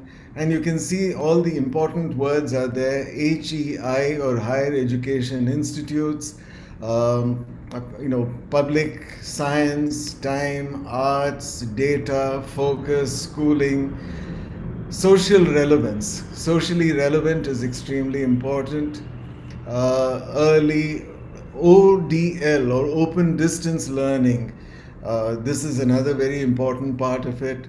4 years, etc., etc. So you can see the relative importance that are given to different concepts in this document. I'm going to talk not about all these various ones. I'll talk about some of them. Now, we do know that the NEP was approved by the Cabinet on 29 July this year. It has been formulated during the last few years with some measure of consultation and discussion, but it has been adopted at a time when globally there is a pandemic. And, in a sense, it is already a little anachronistic. We are adopting a document that was formulated when this pandemic was not anywhere on the scene, and the effect of this pandemic have already manifest themselves in the education sector very, very seriously, and it may make some of the recommendations of NEP 2020 difficult to implement in the short term, and many of them will be more difficult to implement in the long term.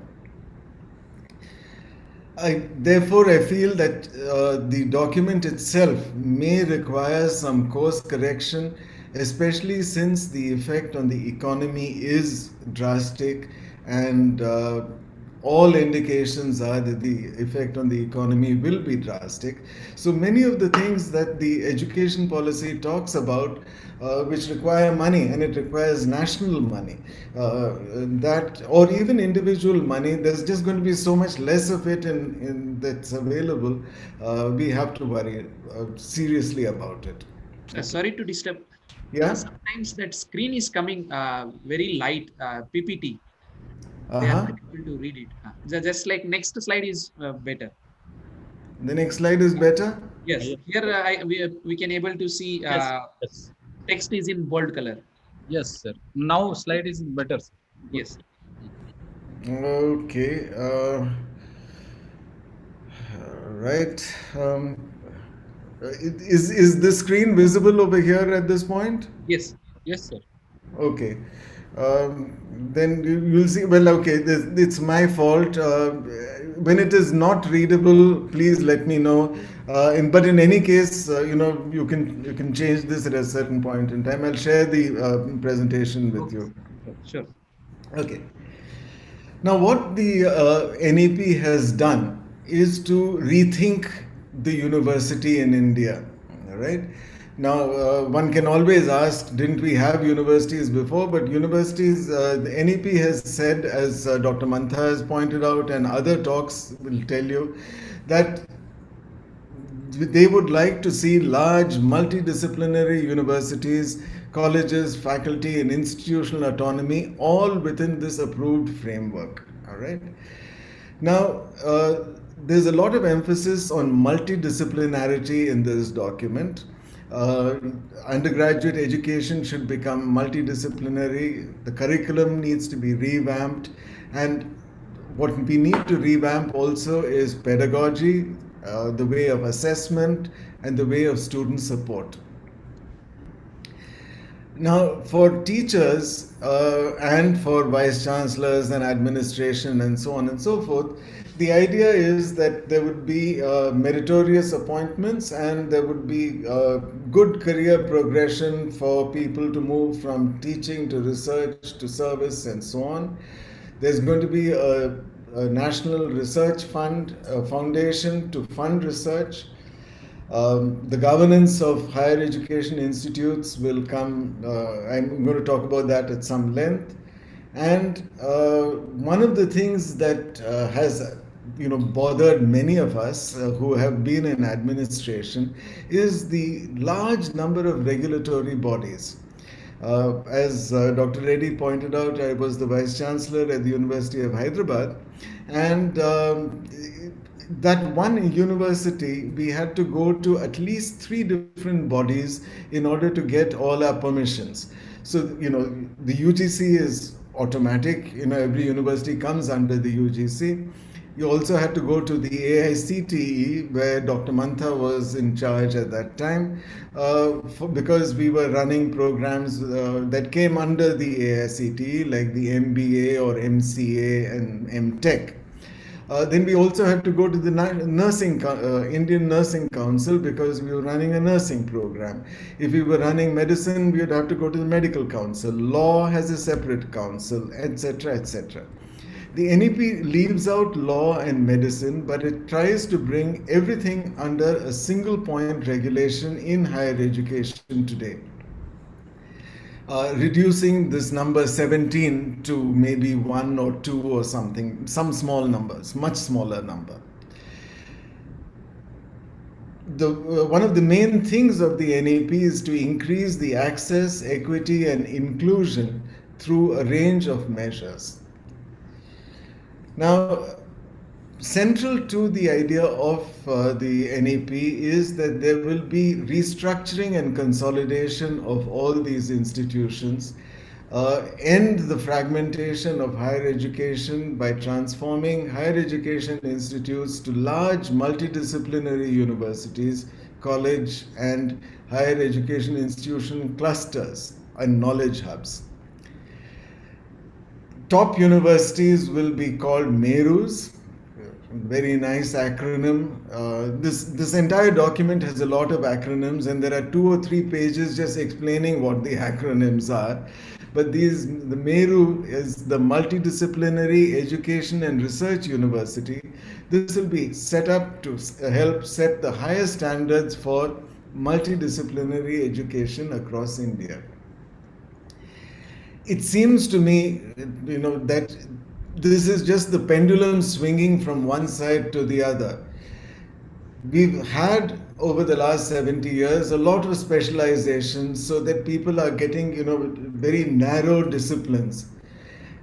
And now the move is to say that everything goes across to multidisciplinary, and all education should be multidisciplinary, this gets to be somewhat difficult. Right. Okay. So the overall regulation of all education in India is going to be through this to the HECI, or the Higher Education Commission of India. This will have four bodies under it: the Higher Education Regulatory Council, which will tell you what can be and what cannot be an institution.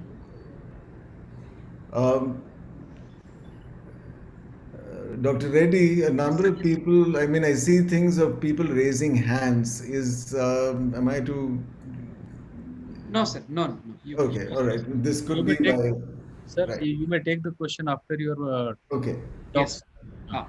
All right. Let me just apologize to everybody that I'm using a software and the fonts are whatever colors that they came out, and there will be some little difficulty in seeing the words, but hopefully not too much. Okay. The Accreditation Council will worry about accreditation. The Higher Education Grants Council will look at funding, and the Higher Education Council, the General Education Council, will set standards.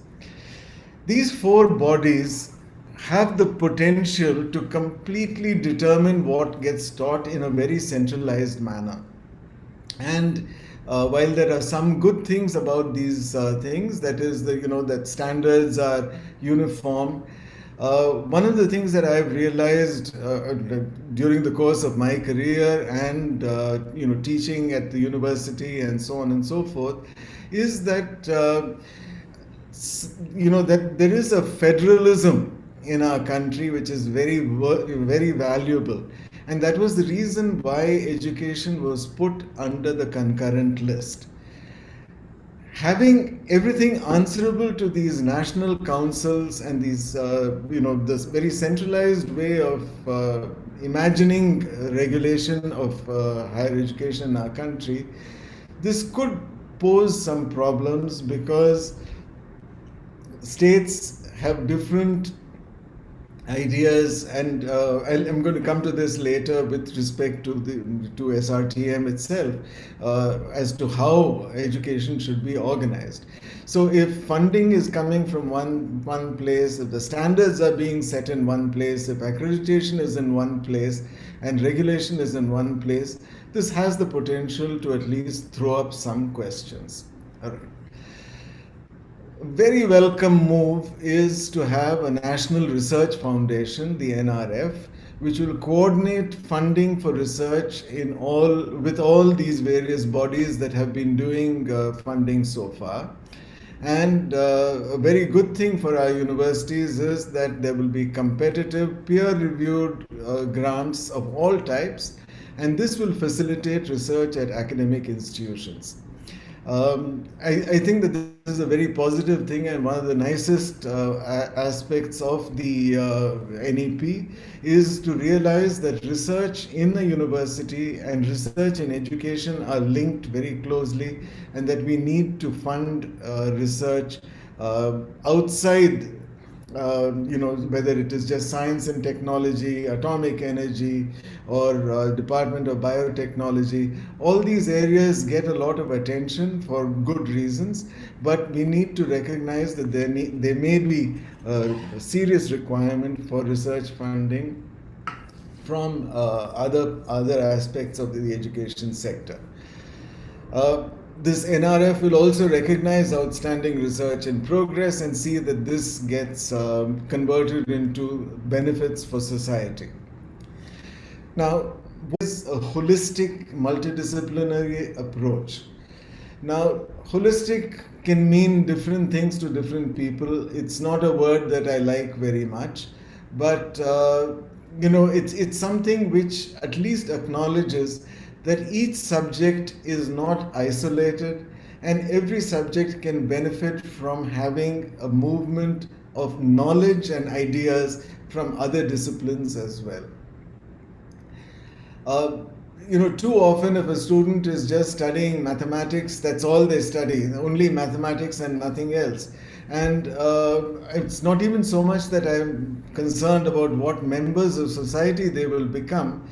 It's not even good for their own mathematics or physics or chemistry or even for that matter history or humanities or what have you. It's always good, whether one is going to use it later or not in life or not, to have a rounded education. When I was an undergraduate and studying, all I studied was chemistry and physics and mathematics. Those were the only subjects that I had to, the marks were counted for that. But the college that I went to, which was a college in Chennai, Loyola College, uh, they insisted that you do English and one language at least. Now that was good, but it would have also been good if I could have done some other subjects. Now I think the NEP has taken a good view of that and has said that every student should have a spread of disciplines that they should be asked to specialize in. Now, this does not mean multidisciplinary, of course. This just means that you should have options, because multidisciplinary would require that you bring these disciplines to somehow affect the subject that you are studying. And that's not always possible. What I think this document tries to emphasize is that exposure to a variety of disciplines is in general good for the growth of an individual, and that's something to be strongly welcomed. I think that this is a great opportunity to at least give people a little more choice. A second opportunity that you can see over here is that they are proposing multiple entry and exit points in degrees and programs. So 3 or 4 year undergraduate degrees can have multiple exit points. After 1 year, you get a certificate. After 2 years, you get a diploma. After 3 years, you get a bachelor's. And after 4 years, you get a bachelor's degree with research. Likewise, masters can be 1 or 2 years, depending on whether your bachelor's was 3 or 4 years, or 4 or 3 years. And you can have a BSc, a BA, BEd, etc. in 4-year integrated programs, integrated master programs. All this is very fine. But it will require some very serious planning, because in a bachelor's of 3 years, the first year does not really entitle you to almost anything. So if you want to give a certificate after 1 year, then you've got to restructure bachelor's education so that what you learn in the first year is actually contributing towards a certificate. Likewise, the first 2 years of a bachelor's have got to be redesigned so that that earns you a diploma, and so on and so forth. Now, the thing is that this is possible for some degrees, but this is not going to be possible for all. Obviously, it's not possible for medical degrees, but medicine is outside the NEP. It's also not possible for technical education, because out of a 4-year program, 2 years doesn't mean very much, and 1 year certainly doesn't mean almost anything. So this kind of flexibility is, I think, an opportunity, but it's also going to be a challenge. All right.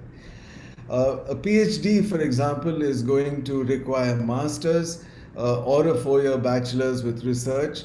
So there are going to be 2 types of PhDs that will come out of the system, and it's not clear how in later life they are going to be viewed as far as the job market is concerned. So the flexibility is one thing, the challenge is another. MPhil is going to be discontinued, and I know that many people in the arts particularly are not particularly happy about this, because there the MPhil served a very good purpose, but perhaps one has to change the way in which education in the humanities and social sciences were being conducted earlier anyhow. one matter which is both positive and negative is this academic bank of credit, where you can take courses and certifications from various organizations and put them all together in order to get a degree from any given higher education institute. On the face of it, this sounds nice, and it seems to look at the flexibility of the American educational system. But how it will work in our country is something which is actually, the practical aspects of implementation are something which are very, very challenging, because we have such diverse institutions in our country. I can go on about this, but perhaps we'll come to it later. I'm just saying that these are the things that the NEP 2020 talks about. Another positive is that it specially recognizes that students need incentives for studying, both whether you are from an underprivileged sector or what, doesn't matter. But the scholarship portal that they are planning to expand, support, and track the progress of students who are receiving scholarships, these are actually very good things. And private higher education institutes will be encouraged to offer a large number of free ships or free tuition and scholarships to their students. So this is good to try to increase the number of students and to increase their support. Likewise, for faculty, those who perform are to be rewarded and promoted and given recognitions, etc. And at the same time, they talk about those not delivering on basic norms, etc., to be held accountable. One of the things that I'm not a fan of looking for rankings in international lists. The fact that we don't appear in the top 100 or whatever, this is a list that is made up by other people, and we have to worry about our own concerns and our own priorities. So, nevertheless, appearing on these lists is an annual exercise that many people take very seriously. So internationalization is a big component of appearing on these lists. So high-performing Indian universities will be encouraged to set up campuses elsewhere. Select universities in the top 100 will be facilitated to operate in India. This is not a bad thing. But I believe that there is an opportunity for internationalization which we should grab, and that is to attract students from our neighboring countries, where the educational system is both not very different and probably a little below our standards. So we can offer higher quality institutions to students from neighboring countries, especially SAARC and ASEAN countries, and from many countries in Africa. There are already many schemes for doing this, and we need to ramp it up even more. And I think that this is a great opportunity for internationalizing our education in that way. Now, the pandemic has pushed us, in a sense, online. But the NEP 2020 actually looked at online education and it asked for carefully designed and appropriately scaled pilot studies. As I mentioned right at the beginning, the NEP was formulated in the preceding 2 to 3 years before they could anticipate something like this would be happening. And so various things were talked about by them, and the policy recommends a few measures. And these measures are, as I said, pilot studies for online education, agencies such as NETF, NIOS, IGNOU, IITs, NITs conduct pilot studies to evaluate the benefits of integrating education with online education. NEP also points out the need to augment digital infrastructure because the net is not easily available everywhere in the country. talk about online teaching platforms and tools such as Swayam, Diksha, etc. The NEP recognizes that there's not a lot of content. There are not enough lectures and different subjects in this digital repository, and that needs to be developed. It also recognized very significantly the digital divide, and this is something that the pandemic has shown us very strongly. A substantial section of our population has very limited access uh, to the internet, and so we need to use mass media such as television, radio, etc., for delivering education. Uh, a place where there's a lot of difficulty is in laboratories, and the NEP talks about making virtual labs. There's only a limited scope for this, but anyway, it talks about it. It also points out that pedagogy and evaluation has got to change for the online medium, and that there are going to be blended modes of learning. Now, these are all matters that all of us are concerned with today because we have all been forced to go online. And these various initiatives and many more need to be undertaken as soon as possible. The NEP 2020 imagined somehow that online education was going to be limited to certain subjects or to certain spheres, etc. What the pandemic has shown us is that the online education will have much wider applicability. The digital divide needs to be addressed now. Infrastructure needs to be augmented now. Efforts in pedagogy revision and teacher training is a current necessity, not something that we can take with pilot studies and so on and so forth. We need to change now because, as is becoming increasingly obvious, the pandemic wasn't ever going to go away in 20 days. March 2020, when we started, I think an impression was created, inadvertently perhaps, that the pandemic would be going as soon as, shortly thereafter and so on. I think realistically we've got to accept that this is a watershed moment in the world's consciousness. Things are going to be very different in the future, and the health crisis of the pandemic is going to be with us for at least 1 more year, possibly 2, and most likely to be for 3 years. If that is the case, this online blended mode of education is going to be a reality for us for quite some more time to come. We need to change our mindset, and I see this as an opportunity, that we should be using technology to the extent possible. We should reform our primary and secondary education systems and use technology to reach all sections of society and to be more inclusive. Already a large number of us have moved on to digital platforms, and now there is a chance to see that all the education that we are creating online, maybe it can just reach anybody who has access to it, and we should make sure that all people have access to it.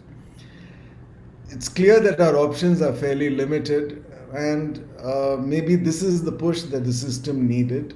If we have a will, I think the additional costs of seeing that different parts of our society can get access to education, that the additional cost is not that high.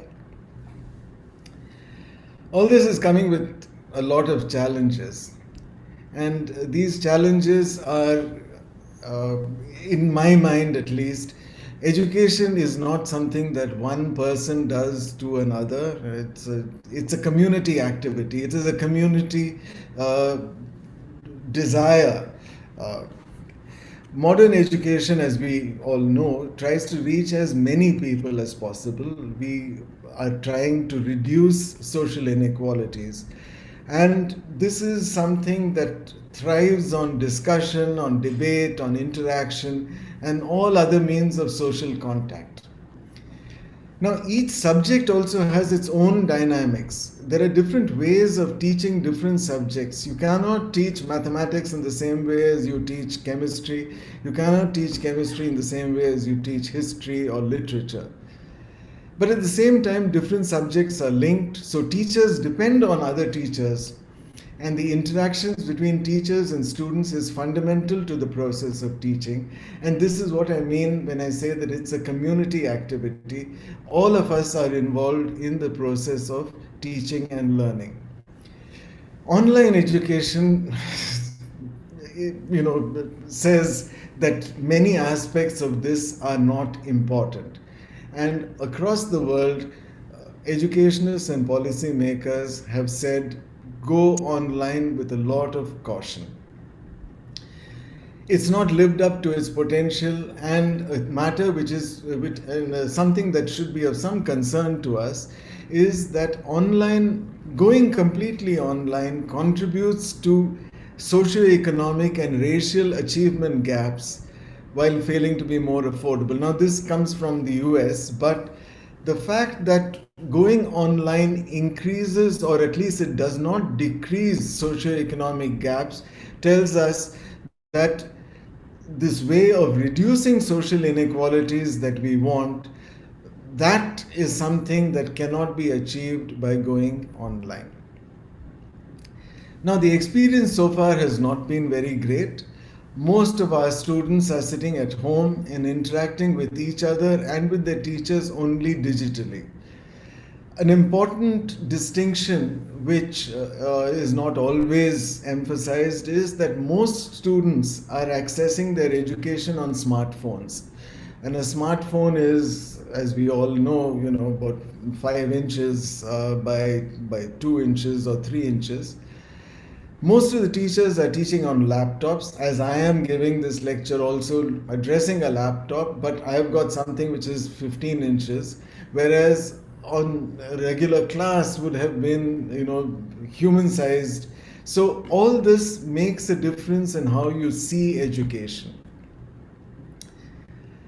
At the same time, not all students have equal access to the internet, and any university, any institution, 20 to 40% of the class is simply not able to attend in real time because they don't have power, or they don't have internet, or both. Now, digital access across India is very patchy, and only about 8% of homes with students at different age groups that are going to school have a reliable computer plus internet connections. There are differences in rural versus urban, differences in how men and women access the internet. Economic disparities, of course, all play a role, because at least in the physical classroom, the income of your parent almost didn't matter once you got into the classroom. If you're at home and you have only access to to your classes via the net, economic disparities play a much higher role. Most teachers in India, therefore, don't recommend online instruction, even if we are required to use it. But and there is a generation gap. People like me who are older have not learned how to talk and deliver instruction online. But this is something that we are all going to have to learn. Because post 2020, the classroom is going to be socially distant. Because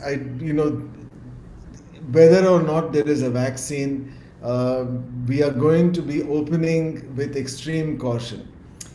Today, the Delhi government has announced that from October 15th, schools and colleges are welcome to open, and people can attend on their own volition.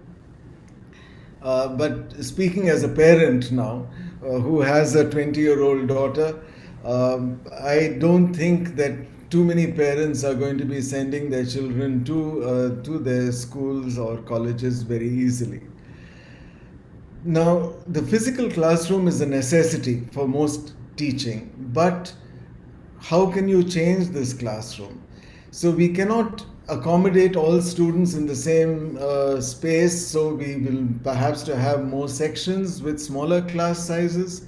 Maybe we must have, I don't know, maybe we need to use technology uh, if we want to increase our base and so on and so forth. Okay, so the socially distant post 2020 classroom, when I said that the NEP may have to have revisit some of these things, uh, this is going to affect the whole country. This is not going to affect only urban spaces or smaller schools or what have you. So this is something we have to worry about. Perhaps we have to worry about having fewer contact hours per course, and requiring students to spend 3 or 4 or 5 years physically in colleges and universities may have to become more flexible.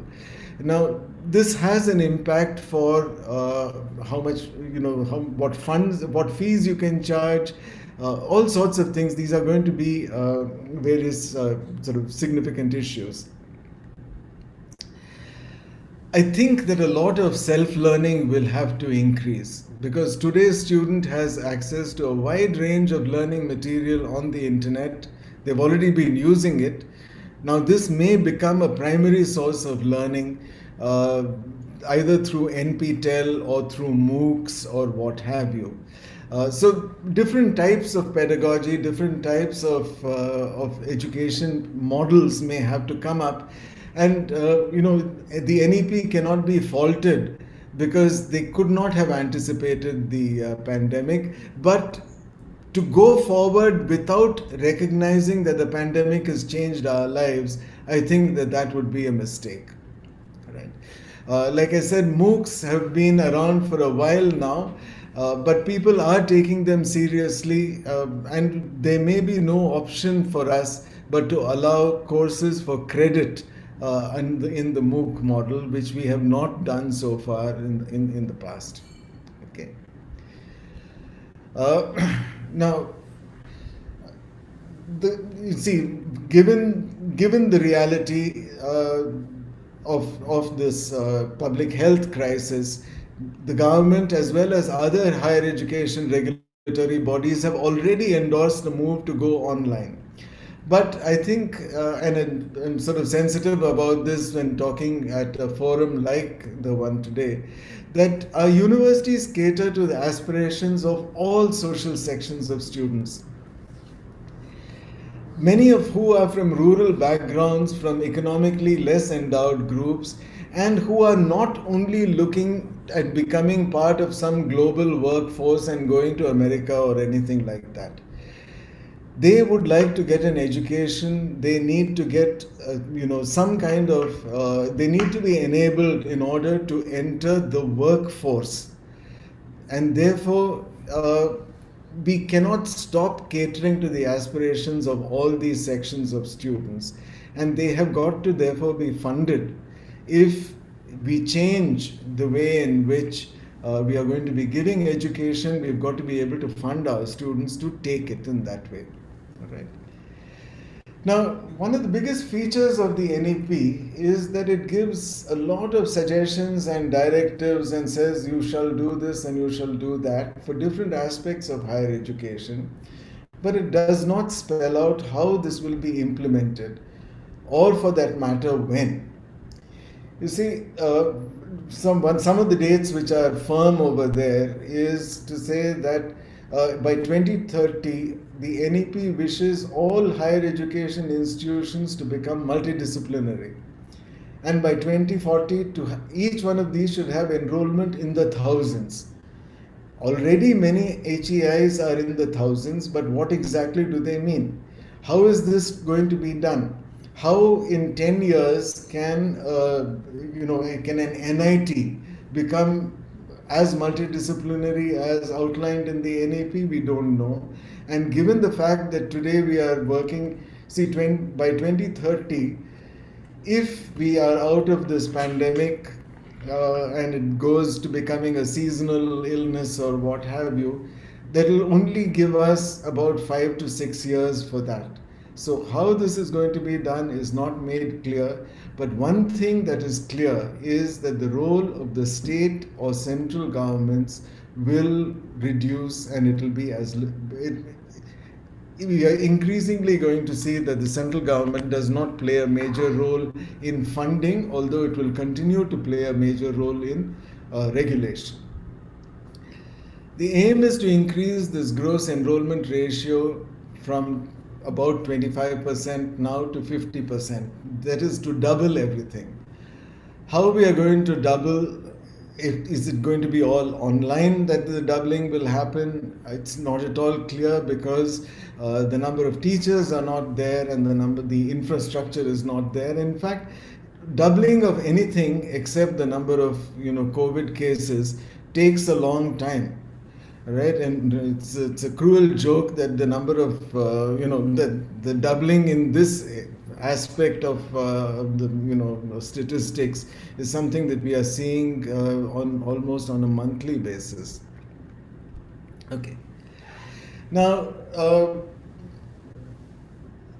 everything has a context, and as I mentioned, I'm grateful to the SRTM University for having invited me today. And so I looked at some of the description of the university. You have a distributed campus. You have many campuses, I should say. You have a constituent college and more than 300 affiliated colleges. You have an existing distance education unit. Now, the SRTM University is likely to be significantly affected by several of the changes that are being proposed in the NEP. The simplest one is that the NEP does not want there to be affiliated colleges. Either the colleges should all become constituent colleges, or they should become independent autonomous entities. So this will have an immediate and very serious impact on the university and its structure, its governance, and so on, if it were to be completely adopted. Now, this is something which I believe, and that is that when you can see a university which has got 1.5 or more lakh of students and is imparting education to 3-4 districts in Vidarbha, which is making a substantial impact to the community there. This success that the university has seen and the impact that it has had have come through sustained efforts over many decades. This doesn't come up very, very fast. Therefore, the adoption of a far-reaching policy like NEP 2020 needs to be done with caution. You cannot throw out the advantages that have been gained without thinking very deeply about this. For nothing, I'm just saying that one way one way in which you could adopt some of the good parts of the NEP, which could augment your efforts, would be to increase the amount of open distance learning and online programs that you all have already made. And I know that there's a substantial effort for teacher training in this area.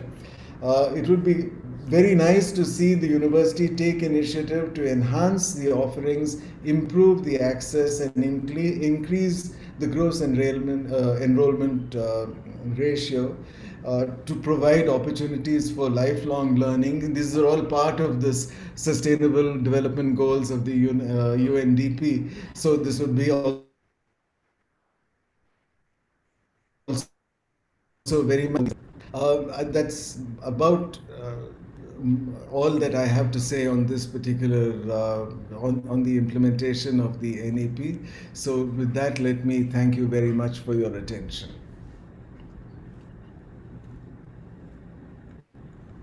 Thank you very much, sir.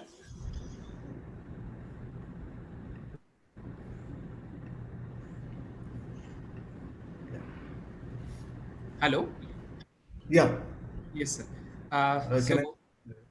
It's really. I'm no longer sharing my screen, am I? No, sir. No, it's not. Okay. No. Okay. Thank you, Dr. Reddy. So once again, thank you very much, sir, for knowing about our university, for this talk and giving valuable suggestions what we can do from our university point of view. So now, with your permission, we will take some questions.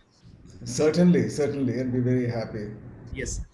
So, what is the mechanism to check the uniform implementation of NEP at different educational institutions? Uh, I believe that this is going to be very, very difficult. The NEP talks a lot about autonomy, but autonomy cannot be given easily, and I think Dr. Mantha also pointed it out. Uh, while you want to retain so much control. So it is a matter of some concern that um, uh,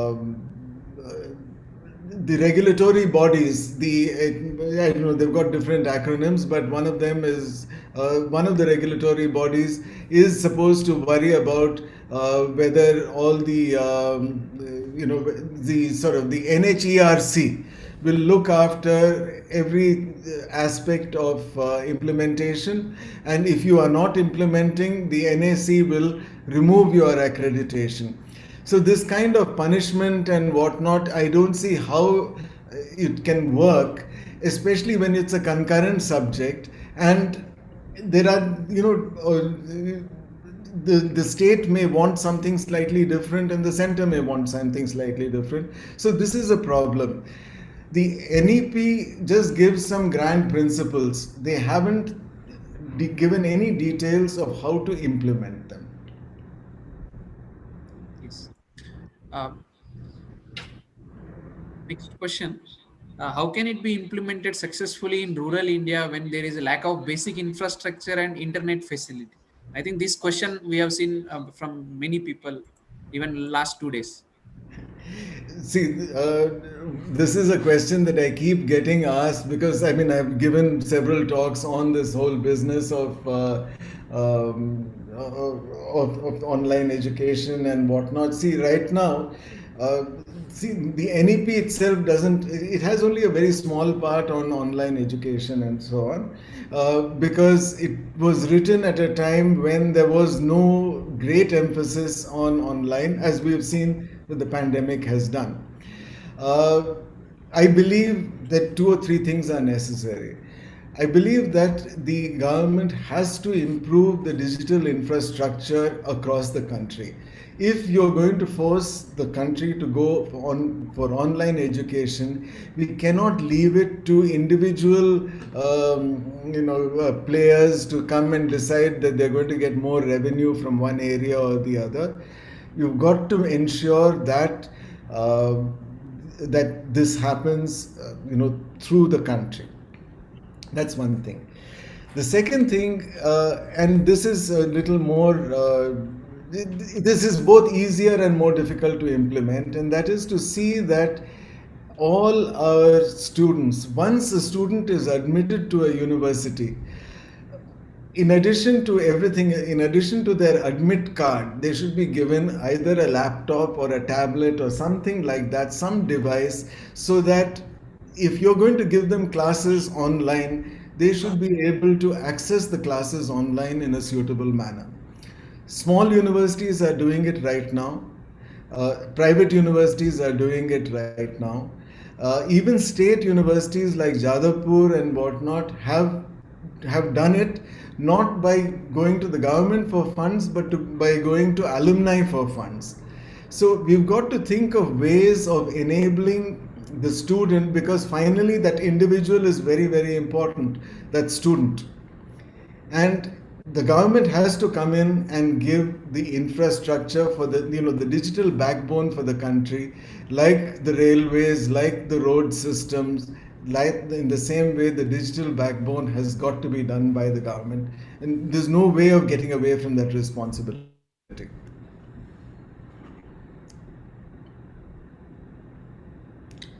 I should also point out, Dr. Reddy, that in many of these things, one speaks as an educator, but the actual implementation will be done by the administration, the government, right?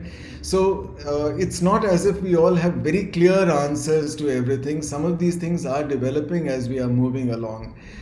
So it is my belief that we, just as we leave the responsibility for teaching to the teacher, the government owes us, if we have to go online, it owes us building us the backbone.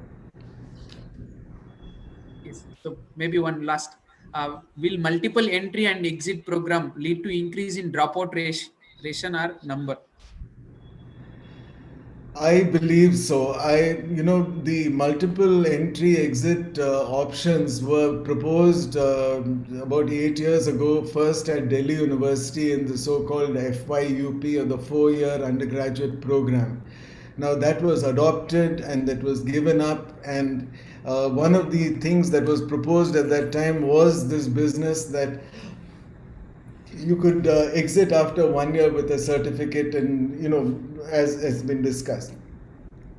The difficulty for this is that nobody goes, if you only wanted to go for a 1-year certificate, then you would go for something which is a specified program, which is a 1-year certificate.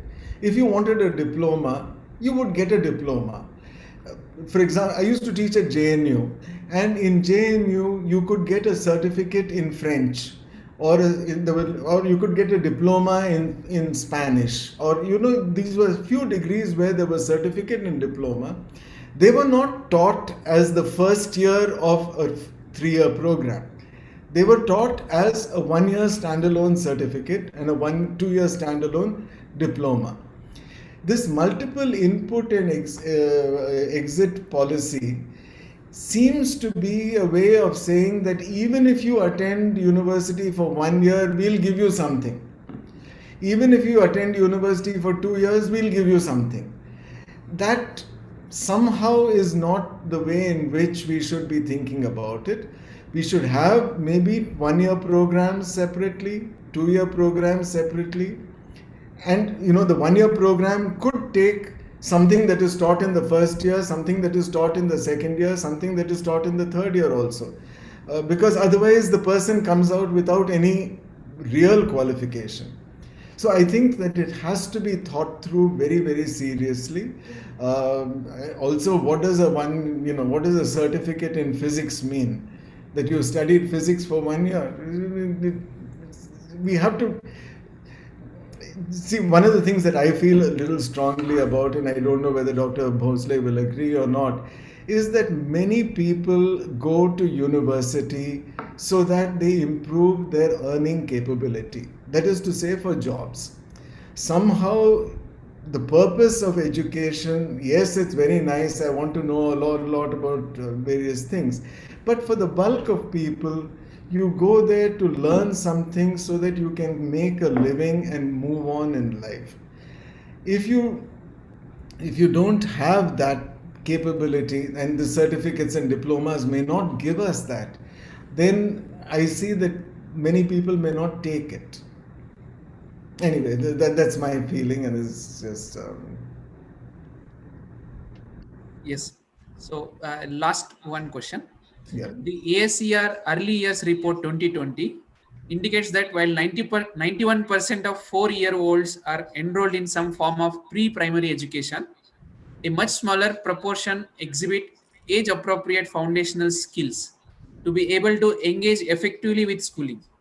Yet, why is pre-primary education made an integral part of formal education in the NEP?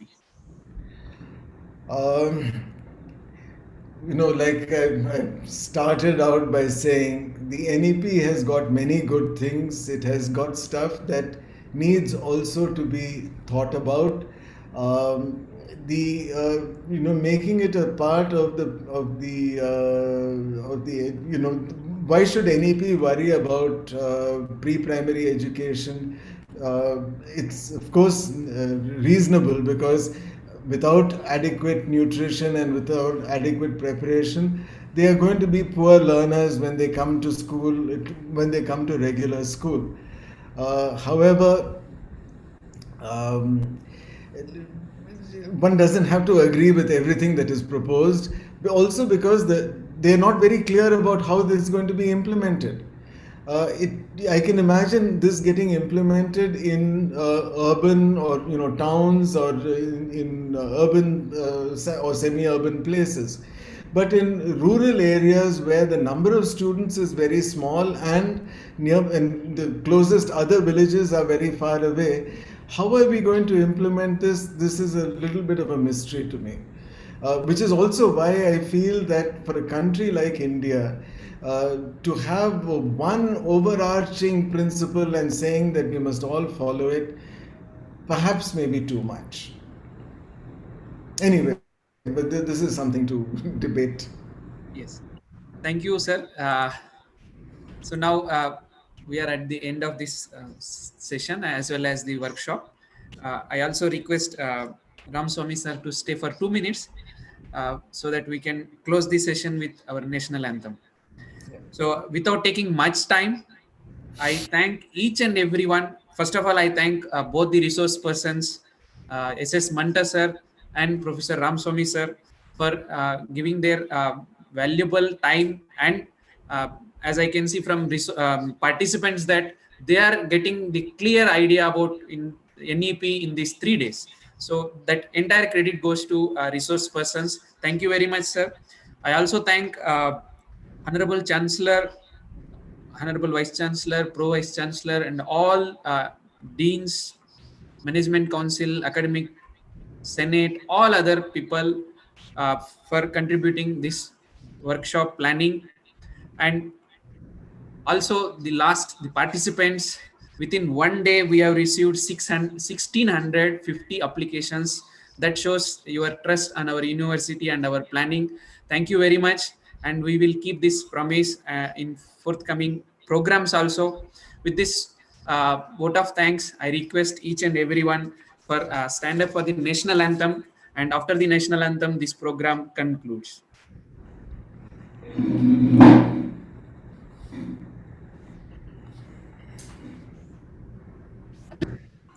जनगण मन अधिनायक जय हे भारत भाग्य विधाता पंजाब सिंध गुजरात मराठा द्राविड़ उत्कल बंगा विंध्य हिमाचल यमुना गंगा उच्चल जलधि तरंगा तव शुभ नामे जागे तव शुभ आशीष मांगे गाहे तव जय गाथा जन गण मंगलदायक जय हे भारत भाग्य विधाता जय हे जय हे जय हे जय जय जय जय हे